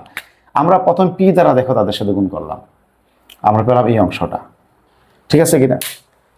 পি দ্বারা গুণ করে আবার যখন আমরা মাইনাসের কিউ দ্বারা গুণ করলাম তখন আমরা পেলাম এই অংশটা। এই যে মাইনাস কিউ দ্বারা যখন গুণ করছি তাদের সাথে তখন পেয়েছে এই অংশটা। একটু ভালোভাবে খেয়াল করো, যদি একটু সময় নিয়ে তুমি দেখো তাহলে তুমি পেয়ে যাবে। দেখো পির সাথে পি গুণ করলে পি স্কোয়ার, পির সাথে কিউ গুণ করলে পি কিউ, পির সাথে আর গুণ করলে পি আর, কিউর সাথে পি গুণ করলে পি কিউ, কিউর সাথে কিউ গুণ করলে কিউ স্কোয়ার, কিউর সাথে আর গুণ করলে কিউ আর। যদি সামনে মাইনাস চিহ্ন থাকে, চিহ্ন দিয়ে গুণ করলে দেখো তাদের চিহ্ন পরিবর্তন। আর পির সামনে প্লাস চিহ্ন, তাই কোনো চিহ্নের পরিবর্তন হলো না। এখানে যে চিহ্ন আছে এই চিহ্নগুলি হলো, এতটুকুই। ঠিক সেম কাজটা আমরা অন্যদের ক্ষেত্রে করবো, ঠিক আছে? আমরা এখন বাকিগুলো গুণ করে ফেলি 100 দি পাওয়ার। তাহলে কি হবে? কিউ স্কোয়ার প্লাসের কিউ আর মাইনাসের পি কিউ, তারপর হচ্ছে মাইনাসের কিউ আর, তারপর মাইনাসের আর স্কোয়ার। আচ্ছা আমি একটু নিচে লিখতেছি, ঠিক আছে? মাইনাসের আর স্কোয়ার, তারপর হচ্ছে কিন্তু প্লাসের পি আর। আর তৃতীয়টা হচ্ছে 100 দি পাওয়ার আর দা গুণ করলে আর স্কোয়ার প্লাসের পি আর মাইনাসের কিউ আর, মাইনাসের পি দা গুণ করলে মাইনাসের পি আর প্লাসের আর মাইনাসের পি কিউ, তারপর হচ্ছে কি মাইনাসের আর প্লাসের পি কিউ, সরি এটা মাইনাসের পি স্কোয়ার, এই গুণটা একটু বুঝতে হয়, ঠিক আছে? শব্দ মতো সহিত। তাহলে এখানে দেখি আমরা যোগ বিয়োগ করা যায় কিনা। পি স্কোয়ার কি আর আছে? নাই। পি কিউ কি আর আছে? আছে, এই যে দেখুন। তাহলে আমরা এই দুটো অংশ কাটতে পারি। পি আর নাই, এটা কিউ আর, কাটাকাটি করা যাবে না। কিউ স্কোয়ার আর নাই, তাহলে হয়ে গেল। এখানে কিউ স্কোয়ার আর নাই, কিউ আর আছে, দেখো এই যে কিউ আর, এখানে কিউ আর, এই দুইটা কাটতে পারি। আর কোনোটাই কাটা যায় না। এখানে পি আর আছে, এখানে মাইনাসের পি আর আছে, এই যে এটা আছে, এটা কাটতে পারি, ঠিক আছে? এখন দেখো সবাই যেহেতু ভিত্তি এক সবার এবং তারা গুণাকার আছে, তাদেরকে একটা সূত্র লেখা যায়, সূত্র প্রয়োগ করতে পারি আমরা। তো সূত্র প্রয়োগ করলে সবগুলোকে লিখে ফেলি। পি স্কোয়ার মাইনাসের পি আর, তারপর হচ্ছে মাইনাসের কিউ স্কোয়ার প্লাসের কিউ আর, ঠিক আছে? তো এটা কি রয়ে গেল? প্লাসের কিউ স্কোয়ার মাইনাসের পি কিউ, তারপর হচ্ছে মাইনাসের আর স্কোয়ার প্লাসের পি আর। আর এখানে কি রইল? প্লাসের আর স্কোয়ার মাইনাসের কিউ আর, তারপর মাইনাসের পি স্কোয়ার প্লাসের পি কিউ। এই একটু ছোটো করে লিখলাম, ঠিক আছে? আচ্ছা আমি একটু পাশে লিখি, একটু হিবিজিবি না লিখে। মাইনাসের পি স্কোয়ার আর কি হবে? প্লাসের পি কিউ। এখন দেখো কি হয়, আমরা এই পি স্কোয়ার আর এই যে পি স্কোয়ার মাইনাসের কাটতে পারি, মাইনাসের পি আর এই যে প্লাসের পি আর কাটতে পারি, মাইনাসের কিউ স্কোয়ার প্লাসের কিউ স্কোয়ার কাটতে পারি, প্লাসের কিউ আর এই যে প্লাস মাইনাসের কিউ আর কাটতে পারি, মাইনাসের পি কিউ প্লাসের পি কিউ কাটতে পারি, মাইনাসের আর স্কোয়ার প্লাসের আর স্কোয়ার কাটতে পারি। তো সবাই কাটাকাটি হয়ে গেল। কি রয়ে গেল? জিরো। জিরো মানে কত? 1। এটাই আমাদের রাইট হ্যান্ড সাইড। তো এখানে ভেরি ভেরি ইম্পর্টেন্ট অংশটা হচ্ছে গুণ করা। গুণে যদি সঠিকভাবে করতে পারো, ভুল না করো, তাহলে তোমার অঙ্ক এমনি মিলে যাবে। আর বাকিটা হচ্ছে আমাদের গুণের সূত্র, যেটা আছে গুণের বা ভাগের সূত্র। বুঝতে পেরেছি আমরা? তাহলে এই হলো আমাদের 15 নং প্রশ্ন। তা আমাদের 9 থেকে 15 নং বলছিল কি করা, মানে প্রমাণ করার জন্য। তা আমরা প্রমাণ করে দেখালাম। 16 নং প্রশ্নটা একটু ভালোভাবে তাকাও, তোমার বইয়ে যে লেখা আছে, যদি a to the power x equal b, b to the power y equal c, c two the power x equal a হয়, তবে আমাদের দেখাতে বলছে এক্স ওয়াই জেড সমান সমান কত? 1। তাহলে আমাদের একটা অংশ দেওয়া আছে, ওই দেওয়া আছে অংশ থেকে আমাদের কি করতে হবে? আমাদের দেখাতে হবে। তা আমরা যে অংশটা দেওয়া আছে, আমরা দেওয়া আছে দিয়ে অংশটা লিখে ফেলি। দেখো 3টা অংশ দেওয়া আছে, আমাদের 3টা অংশ লিখে ফেলো। আমাদের দেওয়া আছে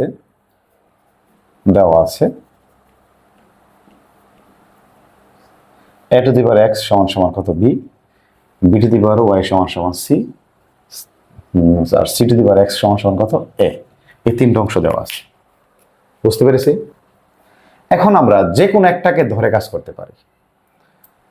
অঙ্কটা একটু মনে রাখতে হবে। এই অঙ্কটা প্রায় সময় আমাদের মানে প্রশ্নে আগে আসতো।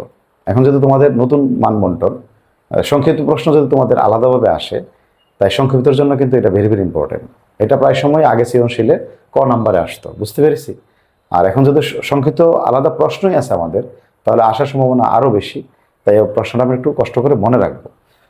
আমরা যে কোনো একটাকে নিয়ে কাজ করবো। 3টা অংশ দেওয়া আছে, তো যে কোনো একটাকে নিয়ে কাজ করবো। তো মনে করো আমি মধ্যটা নিয়ে কাজ করি, আর বাকি 2টা নিয়ে তোমরা কাজ করবো, ঠিক আছে? আমার মতো করে। তো আমি এখানে কি পেলাম? B to the power Y equal কত? সি। তা আমরা যে কাজটা করবো, এখানে বি আর সি আছে না, আমরা বাকি 2টা অংশের মধ্যে দেখবো কার মান দেওয়া আছে, বি এবং সির মানটা দেওয়া আছে কিনা। তাহলে আমি খেয়াল করি, এখানে দেওয়া আছে বির মান, বি সমান কত? A to the power X. এখানে দেওয়া আছে এ সমান কত? C to the power X. দেখো প্রথম অংশে বি সমান কত? A to the power x, আর তৃতীয় অংশে এ সমান c to the power x. আর আমি তো এটা নিয়ে কাজ করব। তাহলে বি আর সির মধ্যে কার মানটা দেওয়া আছে? বির মানটা দেওয়া আছে। কি দেওয়া আছে? A to the power x. তাহলে আমরা এই যে বির মানটা এ টু দি পাওয়ার এক্স দেওয়া আছে, এই দ্বিতীয় অংশে যে বিটা আছে এখানে তার মানটা বসিয়ে দেবো। তাহলে আমরা কি লিখতে পারি? বির জায়গায় লিখতে পারি এ টু দি পাওয়ার এক্স। আর বির পাওয়ার আগে থেকে কত ছিল? ওয়াই। আর ওই পাশে আছে কত? সি। বলো বুঝছো এটা? আমাদের এটা ছিল আমাদের মান, এই যে এটা মান। এই মানটা আমরা এই না এখানে বসালাম, এই যে এই মানটা, এই যে এই মানটা আমরা এখানে বসালাম, এই যে এখানে বসালাম বির জায়গায়, শুধু বির জায়গায় আমরা বির মানটা বসালাম, বাকি সব যা ছিল যে ওয়াই পাওয়ার ওয়াই সমান সমান সি সি লিখলাম। তাহলে এখানে কি পেলাম, পাওয়ার পর গুণ করলে a to the power x y equal কত সি। ঠিক আছে, গুণটা করে নিলাম। আবার এখানে এ আর সি আছে নাকি, এখন এ আর সির মধ্যে কার মানটা দেওয়া আছে, এই দুইটা অংশের মধ্যে যে দুইটা অংশ বাকি থাকবে ওই দুইটা অংশের মধ্যে কিন্তু মান বের করতে হবে, মান খুঁজতে হবে। তাহলে আমরা দেখতেছি এর মান দেওয়া আছে, কি দেওয়া আছে, C to the power X. ঠিক আছে কিনা, তাহলে আমরা এর জায়গায় কাকে লিখতে পারি, c to the power x কে লিখতে পারি। আর এর আগের থেকে পাওয়ার কত ছিল, এক্স ওয়াই ছিল কিনা, লিখতে পারি। সরি ভুল করছি কোথাও না, c to the power z হবে, এটা এখানে ভুল হয়েছে, হ্যাঁ এটা ভুল হয়েছে, c to the power z. তাহলে এটা হবে c to the power Z.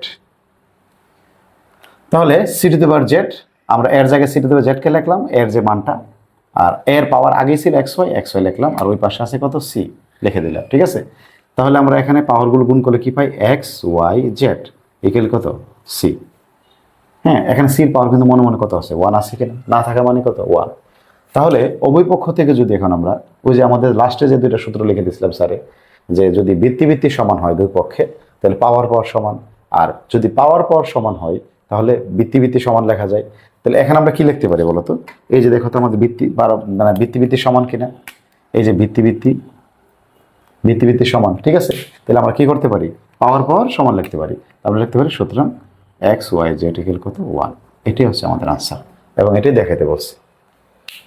তা আমি এটাকে যেভাবে করছি মধ্যটাকে, তোমরা যদি প্রথমটাকে ধরে করো উত্তর X Y Z equal one হবে, তোমরা যদি 3 নম্বরটাকে ধরে করো এটা এক্স ওয়াই জেডই হবে। তাহলে মধ্যটা যেভাবে করছি তোমরা কয়েকবার দেখো, বুঝো, তারপরে প্রথমটা এবং শেষেরটা দিয়ে করে ফেলো। যদি মিলাতে পারো তাহলে এই অঙ্কটা আর তুমি ভুলবা না, এবং এটা পরীক্ষায় আসার সম্ভাবনা যদি বেশি, তাই আমাদের নাম্বার পাওয়ার সম্ভাবনাও বেড়ে যাবে। বুঝতে পেরেছি, এ হলো আমাদের 16 নং প্রশ্ন।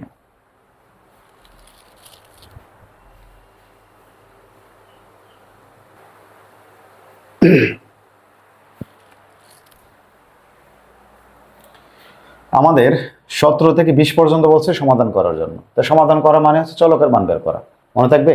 তাহলে আমাদের এই 17 থেকে 20 পর্যন্ত যে অঙ্কগুলো আছে তাদের চলকের মান বের করতে হবে, মানে সমাধান করতে হবে।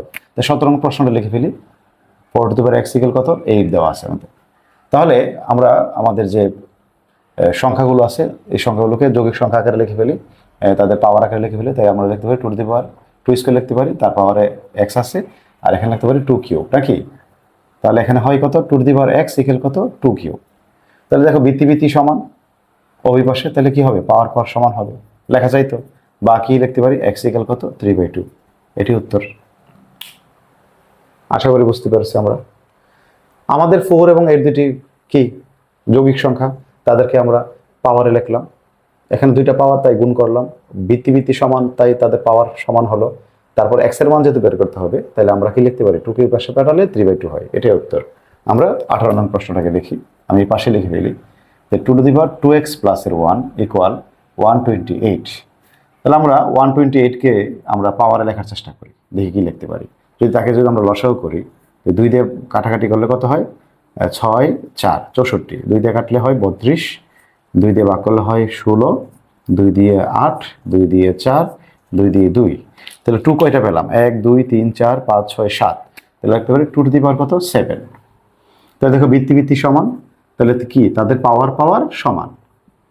তাহলে আমরা 1টাকে ওই পাশে নিয়ে যাই, তাহলে হবে কত 7 মাইনাসের 1, বা 2x ইকুয়াল কত হবে 6, বা x ইকুয়াল কত হবে 6/2। সুতরাং x ইকুয়াল কত 3। আবারও একটা যৌগিক সংখ্যা ছিল 128, তাকে পাওয়ার আকারে লিখলাম। আমাদের ভিত্তি সমান তাই পাওয়ার সমান লিখে ফেললাম। তারপর আমরা 1টাকে এই পাশে নিয়ে পক্ষান্তর করে -1 লিখলাম, 7 থেকে 1 বিয়োগ করে 6 পেলাম। 2 এই পাশে গুণাকার আছে, ওই পাশে গেলে ভাগ হলো, 6কে 2 দ্বারা ভাগ করলে কত হলো 3 হলো। ঠিক আছে, এই হচ্ছে আমাদের 18 নং প্রশ্ন। তারপর আমরা 19 নং প্রশ্নের দিকে তাকাই, একই প্রশ্ন, ঠিক আছে, একই রকম, শুধু সংখ্যাগুলো ভিন্ন বা পাওয়ারগুলো একটু ভিন্ন দেওয়া, কিন্তু নিয়মটা একই হবে। আমরা আমাদের 19 নং প্রশ্নটা দেখি। 19 নং প্রশ্ন বলছে যে √3 to the power x plus 1 equal √3 of 3 to the power 2x minus 1। এখন তাদেরকে আমরা পাওয়ারগুলোকে, এই যে রুটগুলোকে ভেঙে লিখি। আমরা জানি রুট পাওয়ার মানে কত, 1/2, আর বাইরে কত আছে x প্লাস 1। আর এখানে যদি রুটের ভিতরে 3 আছে তাহলে তার পাওয়ার ভেঙে লিখলে কি হয়, 1/3, আর বাইরে আছে কত, 2x মাইনাস 1। আশা করি আমাদের ভিডিওর প্রথম অংশে যে আলোচনাগুলো করছি ওই অনুসারে আমরা বুঝতে পারছি, ঠিক আছে কিনা? বা তোমরা ভিডিওর প্রথম অংশগুলো আবার একটু দেখে আসো, তাহলে ক্লিয়ার হবে। তাহলে এখানে পাওয়ার গুণ করি আমরা, 3 টু দি পাওয়ার কি হবে, x প্লাস 1/2, আর এখানে হবে কত, 2x মাইনাস 1/3। দেখো ভিত্তি সমান, তাই পাওয়ার সমান।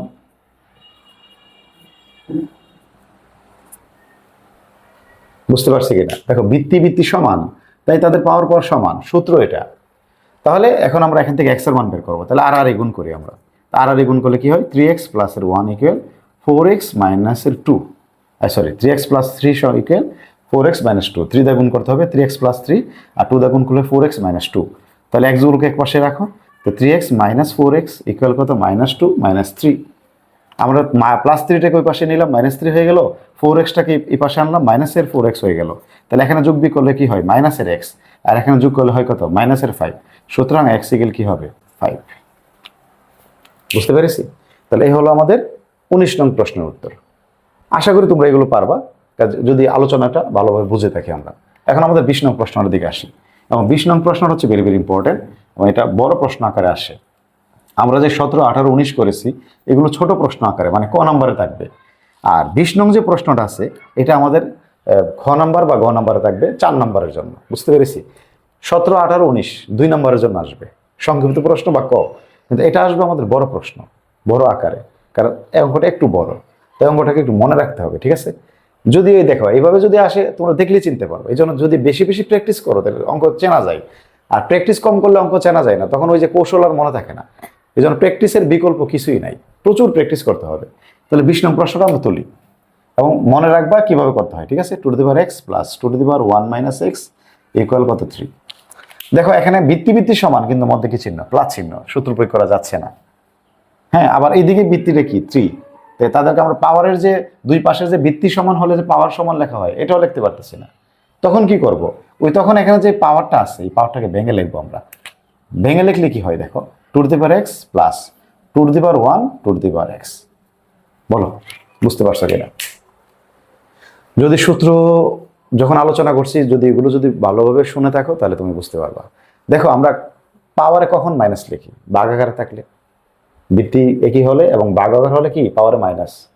আর পাওয়ারে কখন প্লাস লিখি, যদি তারা গুণাকারে থাকে। তাই এখানে পাওয়ারে মাইনাস পরে যেহেতু x আছে, তাহলে বোঝা গেল এটা যদি আমরা এই ভিত্তি আকারে লিখি তাহলে অবশ্যই তাকে এখানে নিচে লিখতে হবে ভাগ আকারে। কথা ক্লিয়ার? শর্টকাট বলে দিই আমি, সূত্রের কথা বাদ। যার সামনে মাইনাস তাকে লিখতে হবে নিচে, যার সামনে প্লাস তাকে লিখতে হবে উপরে। এটাই সাফ কথা। যদি তুমি পাওয়ারে মাইনাস দেখো তাহলে তাকে নিচে লিখবা, পাওয়ারে যদি তুমি প্লাস দেখো তাহলে তাকে উপরে লিখবা। মনে থাকবে? এই একাধিক হলে একাধিক লিখবো, মধ্যে গুণ চিহ্ন দিয়ে লিখবো। মনে করো দুইটা মাইনাস, তাই দুইটাই নিচে লিখবো, তাদের মধ্যে গুণ চিহ্ন হবে। এখন আমরা যেহেতু এখানে 2 টু দি পাওয়ার x আছে, যেহেতু 2 টু দি পাওয়ার x আছে, তাই আমরা সবাইকে 2 টু দি পাওয়ার x দ্বারা কি করবো, গুণ করবো। তাই প্রথমটাকে গুণ করলে 2 to the power x into 2 to the power x plus, এখানে যদি গুণ করি 2 to the power x into 2/2 two the power x equal 3 into 2 to the power x। আমরা গুণ করে ফেললাম। তাহলে এই অংশ কি কাটা, যেহেতু একই গুণ আকারে আছে আর ভাগ আকারে আছে, কাটা। তো এখানে কয়টা হয়, দুইটা হয় না, 2 to the power x square plus 2। হ্যাঁ, আর এখানে হচ্ছে কত, 3 into 2 to the power x। তো এখন অনেক আবার এখানে একটু ভুল করে। ভুলটা কি করে জানো, এখানে 6 লিখে ফেলে, 3 দুগুণে 6। আচ্ছা, তোমাকে যদি আমি দেই 2 ইন্টু 3 স্কোয়ার, তুমি কি করবা বলো? এই কাজটা তুমি কি করবা, আমাকে একটু উত্তরটা দাও, বা তুমি চিন্তাটা করো তুমি কিভাবে কাজটা করবা। তুমি কি করবা, তুমি লিখবা 3 স্কোয়ার 9, তারপরে 2 সাথে গুণ করে লিখবা 18। আচ্ছা, তুমি কেমন করবা, 3 দুগুণে 6 6 স্কোয়ার। তাহলে বোঝা গেল কোনো কিছুর উপর পাওয়ার থাকলে তার সাথে কোনো কিছু গুণ করা যায় না। আজকের পর থেকে এটা মনে রাখবো আমরা। যারা পারি তাদেরকে ধন্যবাদ, কিন্তু যারা পারি না আমরা তারা মনে রাখবো, কোনো কিছুর উপর যদি পাওয়ার থাকে আর তার সাথে যদি কোনো কিছু গুণ করতে বলে তাহলে সরাসরি গুণ করা যাবে না। পাওয়ারটা প্রয়োগ করে, পাওয়ারটা বেনিশ করে তারপরে গুণ করতে হবে। তাহলে এখানে একটা পাওয়ার আছে কিনা, 2 এর পাওয়ার, আমি কি 3 গুণ করতে পারবো? পারবো না। তাই 3 ইন্টু 2 টু দি পাওয়ার xই থাকবে, মনে থাকবে। এভাবে লিখতে হবে, ইন্টু আকারে লিখতে হবে, এখানে গুণ করা যাবে না। অনেকে কিন্তু এখানে ভুল করে, তাই আমরা একটু সতর্ক থাকবো। এখন আমরা যে কাজটা করব, এভাবে চলে আসার পর, ঠিক আছে, আমরা যে কাজটা করব, আমরা এই two to the power x এর বদলে আমরা একদম ডান পাশে, আমাদের খাতার ডান পাশে পরের লাইন বরাবর আমরা ধরে নেব, ধরি two to the power X সমান সমান কত এ। এটা ধরলে একটু সুবিধা আছে আমাদের, ঠিক আছে, ধরে নেব। কারণ এইভাবে রেখে অঙ্ক করার অনেকের জন্য জটিল হয়ে যায়। তো আমরা এই অংশের জন্য এভাবে আসবে, তো two to the power X যে অংশটা আছে তাকে আমরা এ ধরে নেব, অথবা বি ধরে নেব, অথবা এম পি যা, মানে এক্স ব্যতীত যে কোনো কিছু ধরে নিবা। আবার যদি এখানে যদি এ থাকতো তাহলে আমরা এক্স ওয়াই জেড ধরে নিতাম, বুঝতে পেরেছি? তাহলে এখন আমরা যা ধরে নিছি সেই অনুযায়ী লিখে ফেলি। তো এটার বদলে আমরা এ ধরে নিছি এ, তার উপর পাওয়ার আছে স্কোয়ার প্লাস এর 2 3, এই two to the power X মানে কত এ, এ লিখে ফেললাম। তো এই 3 এটাকে এই পাশে নিয়ে আসো, এ স্কোয়ার মাইনাসের 3a প্লাসের 2 ইকুয়াল কত 0। পাই কিনা? পাই। আমি একটু আবারও প্রথম থেকে বলি। আমরা এখানে এই যে দ্বিতীয় অংশে যে অংশটা আছে তাকে আমরা সূত্র প্রয়োগ করলাম, তারপরে নিচে যে অংশটা আছে ওইটা দ্বারা সবাইকে গুণ করলাম এটাকে বেনিশ করার জন্য। গুণ করার উদ্দেশ্য হচ্ছে যাতে এটা না থাকে নিচে, যাতে নিচের অংশ যাতে বেনিশ হয়ে যায়, বাতিল হয়ে যায়। তাই গুণ করলাম, সবার সাথে গুণ করলাম, সবার সাথে গুণ করতে হবে, সবার সাথে, ডান পাশে সবার সাথে, বাম পাশে সবার সাথে গুণ করলাম। গুণ করার পরে যেহেতু two to the power x আর two to the power X দুইটা, তাই হোল স্কয়ার লেখা যায়। আর এখানে এই দুইটা কাটাকাটি যাবে, তার কে রয়ে গেল 2, আর এখানে রয়ে গেল কত 3 into two to the power X, যেমন আছে এমন থাকবে, গুণ করা যাবে না যেহেতু পাওয়ার আছে। তারপর আমরা কি করছি, আমরা এই যে two to the power X যে অংশটা আছে তাকে আমরা একটা অংশ ধরে নিলাম, ধরে ওই অনুসারে লিখে ফেললাম, লিখে পক্ষান্তর করে সাজিয়ে লিখলাম। এখন এটা কিন্তু দেখতে কিসের মতন, মিডল টার্মের মতন, ঠিক আছে? যারা মিডল টার্ম পারি না স্যারের চ্যানেলে ঘুরে আসো, ওইখানে মিডল টার্ম নিয়ে বিস্তারিত আলোচনা করা আছে। ইনশাল্লাহ আমি বিশ্বাস করি তোমরা যদি মিডল টার্মটা ভিডিওটা দেখো, তোমরা সবাই নিজ দায়িত্বে নিজে নিজেই পারবা। একটু ধৈর্য সহকারে মনোযোগ সহকারে দেখে আসবা, তাহলে মিডল টার্ম পারবা। তাহলে মিডল টার্ম যদি এখন করি আমরা, তাহলে কি পাই, এ স্কোয়ার মাইনাসের 2a মাইনাসের এ প্লাসের 2 ইকুয়াল কত 0। তাহলে এখানে জোড়ায় জোড়ায় কমন নিলে এ কমন নিলে এ মাইনাস 2, এখান থেকে মাইনাসের 1 কমন নিলে এ মাইনাস 2 ইকুয়াল 0। তাহলে আমরা কি পেলাম, এ মাইনাস 2 আর পাবো এ মাইনাসের 1 ইকুয়াল কত 0। পাই কি না? পাই। আচ্ছা, হয় এ মাইনাস 2 ইকুয়াল 0 অথবা এ মাইনাসের 1 ইকুয়াল কত 0, বা এ ইকুয়াল কত 2 বা এ ইকুয়াল কত 1, লেখা যায় কিনা? লেখা যায়। কিন্তু এর বদলে আমরা কাকে ধরে নিয়েছিলাম, এ কার বদলে ধরছিলাম, two to the power x এর বদলে। আমাদের অঙ্ক তো এ নাই, আমাদের অঙ্ক হচ্ছে এক্স দ্বারা, তাহলে ওই যা ধরে নিয়েছিলাম তাকে আবার লিখে নিতে হবে। এটা সুবিধার জন্য ধরছিলাম, এখন আমরা আবার লিখে নেব। তো two to the power X equal কত 2, আর এখানে আমরা এর বদলে লিখতে পারি two to the power X equal কত 1। একটু পাশে লিখি, ঠিক আছে? তাহলে কি পাই, এখান থেকে তো আমাদের এই 2 পাওয়ার 1 আছে কিনা, পাওয়ার নাই মানে তো 1 নাকি? তাহলে ওই পাশে ভিত্তি ভিত্তি সমান, তাহলে পাওয়ার পর কি লেখা যায়, সমান লেখা যায়। তাহলে লিখতে পারি এক্স ইকুয়াল কত 1। আর এখানে একটু খেয়াল করো তো, এখানে কি আছে 1 আছে। তা আমরা যদি ওই সূত্র প্রয়োগ করতে যাই তাহলে এখানে ভিত্তিটা কত লাগবে, 2 লাগবে না? কিন্তু মানটা তো আমাদের 1, কিন্তু ভিত্তিটা আমাদের 2 প্রয়োজন। তাহলে কি লিখতে পারি বলো তো, 2 দরকার কিন্তু মান 1, তাহলে 2-র সাথে কি করলে মান 1 হবে? একটা যে কিন্তু আছে অপশন, কি, পাওয়ার 0। আমরা শিখেছিলাম 0 ব্যতীত যে কোনো সংখ্যার বা অক্ষরের পাওয়ার যদি 0 হয় তাহলে তার মানটা কত হয়, 1 হয়। যেহেতু এখানে আমাদের ভিত্তি 2 যদি হইতো আমরা সূত্র লিখতে পারতাম, তাহলে আমাদের 2 লেখা প্রয়োজন, 2 লিখতে হবে, কিন্তু মান তো 1 দরকার। তাহলে 2-র পাওয়ারটা 0 দিয়ে দেবো, তাহলেই তো মানটা 1 হয়ে যাবে, বুঝতে পেরেছি? তাহলে আমরা যেহেতু এখানে 2 আছে তাই 2 এখানে 2 আকারে 0 দেবো। যদি স্যার এখানে 3 থাকতো তাহলে 3 টু দি পাওয়ার 0, যদি 5 থাকে তাহলে 5 টু দি পাওয়ার 0, 1 তো করতে হবে। তাহলে আমরা কি লিখতে পারি, আমরা লিখতে পারি বা two to the power X তো বাম পাশে আছে, আর এখানে লিখতে পারি টু টু দি পাওয়ার 0। আচ্ছা বলো তো, টু টু দি পাওয়ার 0 মানে কত, 1 না? তা আমি কি কম বেশি লিখেছি? মানে যা আছে তাই লিখেছি, 1 এর বদলে টু টু দি পাওয়ার 0 লিখেছি, ওই বৃত্তির সাথে মিল রেখে। তাহলে একটু বেস বেস সমান, তাহলে আমরা কি লিখতে পারি, পাওয়ার পাওয়ার সমান। তাহলে পেয়ে গেলাম আমরা এক্স এর মান 1, এক্স এর মান কত 0, এটাই নির্ণয়ের মান। আশা করি আমরা বুঝতে পেরেছি। তাহলে এই হলো আমাদের 4.1 অঙ্ক, সূচক অধ্যায়ের। এখন আমাদের আর দুইটা সৃজনশীল প্রশ্ন আছে, 21 এবং 22। আমি আশা করি যারা তোমরা এই বইয়ের এই 20টি প্রশ্ন তোমরা ভালো পারবা, তাদের জন্য এই দুইটি সৃজনশীল কোনো বিষয় না।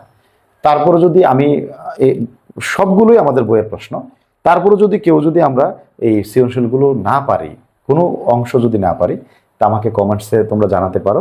আমি চেষ্টা করব তোমাদের জন্য কমেন্টসে উত্তর দেওয়া অথবা এটার জন্য আলাদা ভিডিও বানানো। কিন্তু আমি বিশ্বাস করি 20টা প্রশ্ন যদি বুঝে বুঝে পারো তাহলে ইনশাল্লাহ তোমরা এই 2টা সৃজনশীল পারবা, এবং এই অধ্যায় রিলেটেড যত প্রশ্ন আছে সব তোমরা উত্তর দিতে পারবা। তাহলে আজকের আলোচনাটুকু এতটুকুই। আমরা পরবর্তীতে ইনশাল্লাহ অনুশীলনী 4.2 এবং 4.3 আমরা 2টি অধ্যায় একসাথে আমরা আলোচনা করব। বুঝতে পেরেছি? তাহলে এই হচ্ছে আমাদের টোটাল আলোচনা। আজকে এখানে বিদায় নিলাম। সবার কাছে আমার দোয়ার আরজি রেখে আজকের মতো এখানেই ভিডিওটি সমাপ্ত করার ঘোষণা করলাম। আল্লাহ হাফেজ।